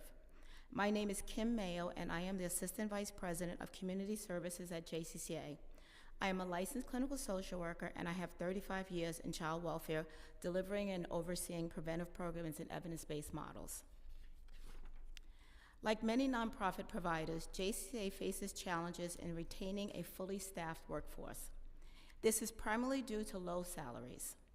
The starting salary for therapists in the child parent psychotherapy and FTR programs that require a master's degree, begin at $56,500. Due to low salaries, we often lose staff to hospital and government agencies that pay higher wages. In addition to the challenges facing the nonprofit community, our families are also facing systemic challenges. There is very little housing available that is affordable for low-income families. Many of our families are chronically homeless, causing children to move around the shelter system, which often causes chronic absenteeism in school. Many parents are unemployed and have limited access to job training or vocational supports. They often receive public benefits and struggle to afford basic necessities, such as housing and groceries, due to inflation. While we aim to address our families' challenges, unfortunately, we are unable to provide all the supports and services they need due to limited funding. in our ACS contracts. Our children require academic and recreational supports that will help them improve school performance, as well as behavioral functioning to strengthen relations within their family. I ask that the committee increase funding in ACS preventive contracts. With more fundings, preventive provider slots, we'll be able to provide additional resources to our families. I also encourage the city to take more action to address systemic racism and challenges that face preventive families and preventive programs. Preventing. Wrap it up, please. Oh, yes, I will. So, in conclusion, thank you for taking the time to consider the needs of the families enrolled in preventive services. Together, providers like JCCA, we can continue to achieve our goal to reduce the number of families in the child welfare system and help them thrive. Thank you. I just have a quick question to the parents, the impacted parents that are on the panel, and especially because this hearing is about preventative services, and just trying to see, were any of you offered any of the CARES programs or services that they kind of talked about today before the removal of your children? Yes, but if I denied it, I can't speak for this young lady and that young lady, but me, it was either CARES or investigation. There was no in between. And I wasn't told it was a 7-day investigation. I was told it was a 30-day investigation. So it was, 30 days with CARE. It's the same as an investigation, so I chose the investigation. Yeah, because that's what I've been hearing, like that discrepancy as well around whether it being optional, voluntary, and those things. So. Everything he said is what he envisioned, but it's not what his subordinates. That's not what his subordinates does. I think he needs to do a week as an investigator to see what they do and how they talk to us when they come into our home. No respect, none. I'm already guilty, but in criminal court, I'm innocent. But in family, I'm guilty, and I have to prove I'm innocent. I don't understand. For me, in the beginning of my case, I was just given a folded up piece of paper and told to call Family Representation Service. That was all I told. I was told after my case, I was in preventive services. I was just given a $1,000 discharge grant, which nobody actually informed me about. I only knew about it because I Googled it and then I brought it up. And you have to meet a certain timeline in order to receive that grant as well. And at that time, I did not meet that timeline. I did eventually end up getting the grant, but that doesn't even cover rent. That's one. Two, I also asked for a child care voucher because I was going back to school. My partner was starting a new job, and the only person we felt comfortable taking care of her was her aunt. And I can't even use that child care voucher for her aunt. It has to be licensed yeah. So service. that means you didn't get the other voucher that they were talking about, which they said they had limited vouchers for, which is one of the major issues that I can't use it. I can't use it to pay somebody to take care of my child, somebody that I feel comfortable with. And in my situation, I was completely blindsided by the whole situation coming from a domestic violence situation. I was not offered domestic violence services whatsoever. I did not hear about them until way after my case had begun, and the agent that was on my case acted as an instigator between my husband and myself, making the domestic violence situation even worse than it was before. Yeah, I'm really sorry that this was your experience, and really want to continue to work with you guys to get a better understanding of like what went wrong, because the reality is I've said that even when they were testifying, that I do think that there's a disconnect from what the policy is and then how it's being implemented, and those things are a concern for me because, you know, we have to make sure the quality of care is happening, and I think it is, the intentions are there, but are they actually being implemented correctly? So thank you to this panel. I'll call the next panel. Thank you so much. Sharon Brown, Michelle Wakefield, and what is this? Etofia Lane.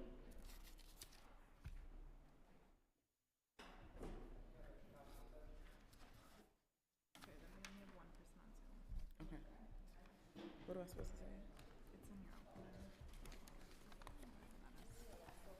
I have one person on Zoom.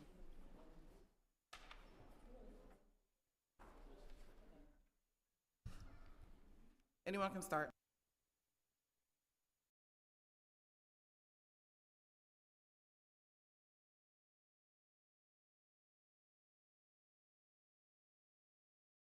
Thank you. I am Michelle D. Winfield. I am a elected district leader in the 74th Assembly District. I give you that reference because the young lady I will be talking about is a member of the political club. There's a young lady that has gone through the foster care system. But the first thing I'd like to do is speak to the Honorable Stevens and her committee to say thank you. I support the bill, and I thank you. I also thank ACS. I know there's been a lot of talk, but I thank them for the work that many do that are positive. But I have suggestions because of the experience I have with the young lady, and she has, through her time, she's 26 years old. She went into the system when she was 11 years old, and she kept journals every single day. And then she produced a book, 5 Feet of Water, by Mary Malloy Anderson. And everybody should have a copy of that book. If you want testimony, it's all here. Exactly how she was treated, what problems existed, and it's really mind-opening.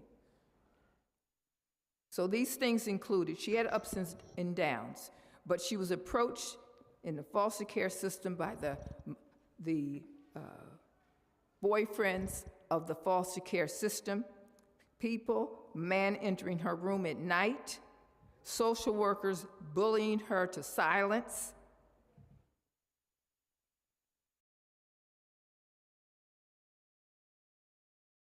And even though the many ups and downs, the social worker did not improve her living conditions, which included girls bringing men into the apartment.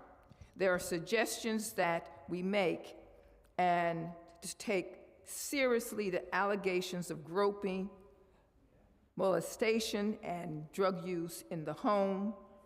10 Death seconds, threats please. are not just an incident. Paid tutoring should be paid. I heard them say they pay for tutoring. They do not pay for her tutoring. It's not $90 an hour. Encourage children for their education, obtain work. Theft or bullying should not be tolerated by the ACS staff. It's included in here. Well, thank you. Could you wrap up your testimony? We do have other The people on the panel. last statement. Thank you. The title of her book, 5 Feet of Water, because she's 6 feet tall. She says it's 5 feet of water because she wasn't underwater. She was only molested once and was in 12 different homes. Many of her friends molested every week and in 24 homes. And thank you.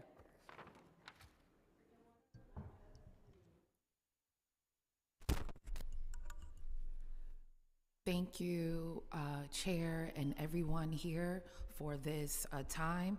I am Ethiopia Lane, the daughter and granddaughter of United States Army veterans. I am a Brooklyn resident, small business owner, HBCU alumni, divorced mother of one, and I am now an impacted lived experience expert and family advocate. For me, 652 is great, but it's a little too late.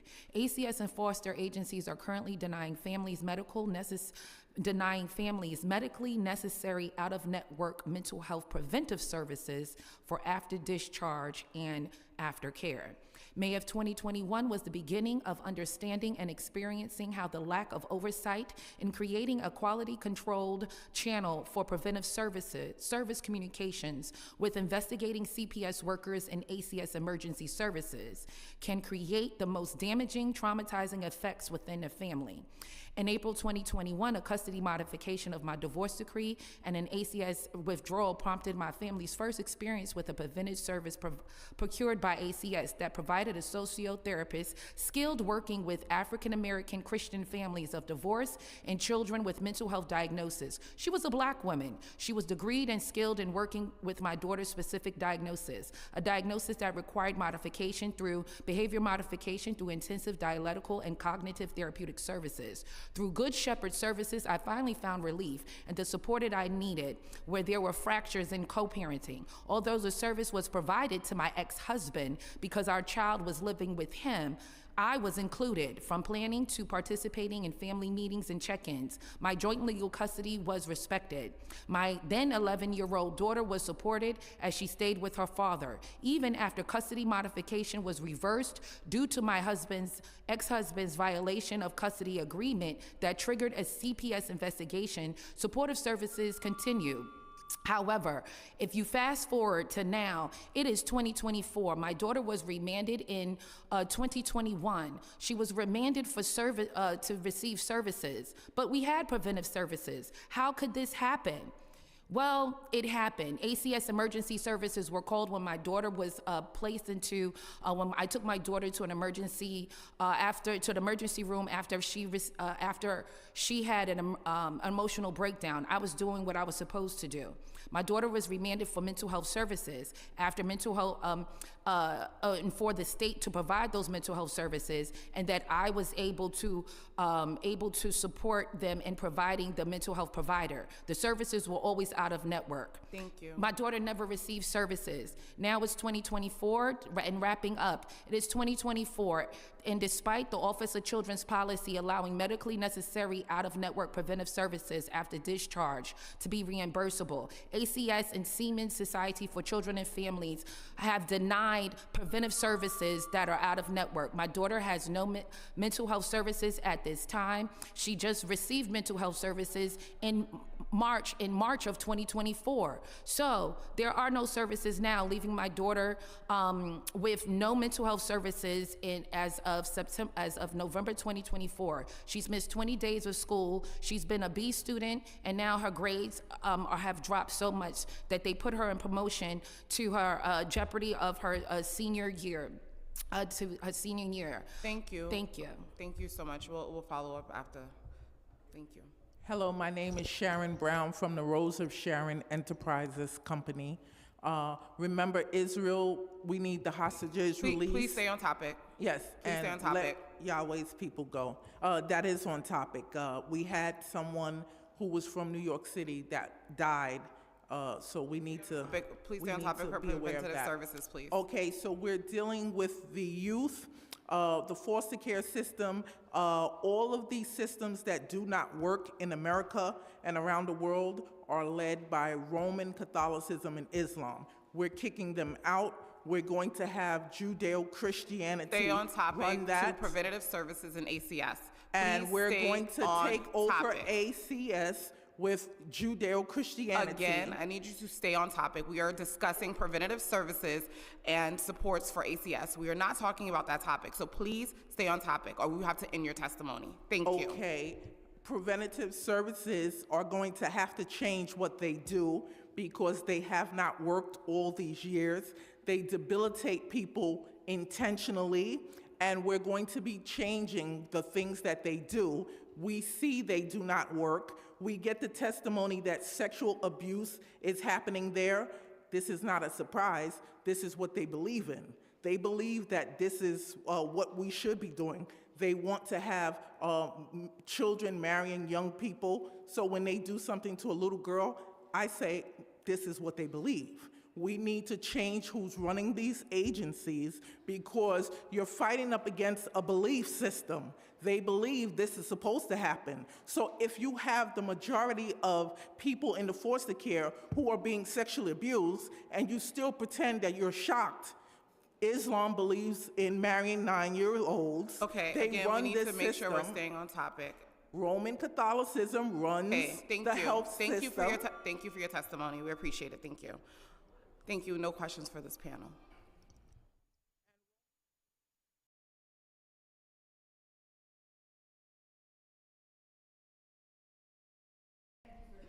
Thank you. That concludes the in-person portion of our public testimony. We will now move to remote testimony. If you are testifying remotely, please listen for your name to be called. Once your name is called, a member of our staff will unmute you. You may then start your testimony once the sergeant of arms starts the clock and you are cued to begin. Angela Boyton. You may begin. Good afternoon. Thank you very much for having me. I am Angela Burton. I'm the co-chair of the Narrowing the Front Door to New York City's Child Welfare System. and I work alongside many of the advocates who have testified today as well as on the state level. I want to just start. My testimony is related to proposed Bill 9. The Narrowing the Front Door group is very invested in family Miranda rights. We know that there are 2 bills that will be reintroduced, the verbal and the written family Miranda warnings, which are much more expansive and starts at the front door. The bill that is proposed today is a bit confusing because although it says that it is designed to provide information about where to get legal services at the beginning of an investigation, it also, in the actual language, indicates that this information would be provided to people after or following an indicated report, which is after an investigation has already happened. So it's very problematic in terms of the confusion around when this information would be provided, as well as the fact that it only provides information about where to receive services. Unlike the family Miranda bills, which will be reintroduced later on this session, which provides a whole panoply of information about rights to the people being investigated. I'd like to just read an excerpt from the ACS lawsuit that is currently pending against the Administration for Children's Services. I'm sorry. Should I continue? Yes, continue. Okay, I'm sorry. And I'm sorry I didn't put my video on. Your time has expired. 10 seconds. You can wrap it up. Go ahead. You were still continuing. Go ahead. Yes. So the Narrowing the Front Door group is very, thank you, supportive of providing people with their rights. But the bill that is proposed today, Bill 9, does not address all of the due process concerns that have been well documented because it, number one, it's far too late in the process. And number two, it only provides information about where to obtain services, which is already being provided in any event. So we would urge the committee to actually support the Ong and Rivera bills that will be reintroduced this session. Thank you. Thank you for your testimony. And just so we're all clear, I do support those bills in addition to this bill. I don't think it has to be one or the other. But I do hear your concerns, and I will work with the bill sponsor to make sure those are addressed in that bill and supporting the other 2 bills that are being introduced. So thank you so much.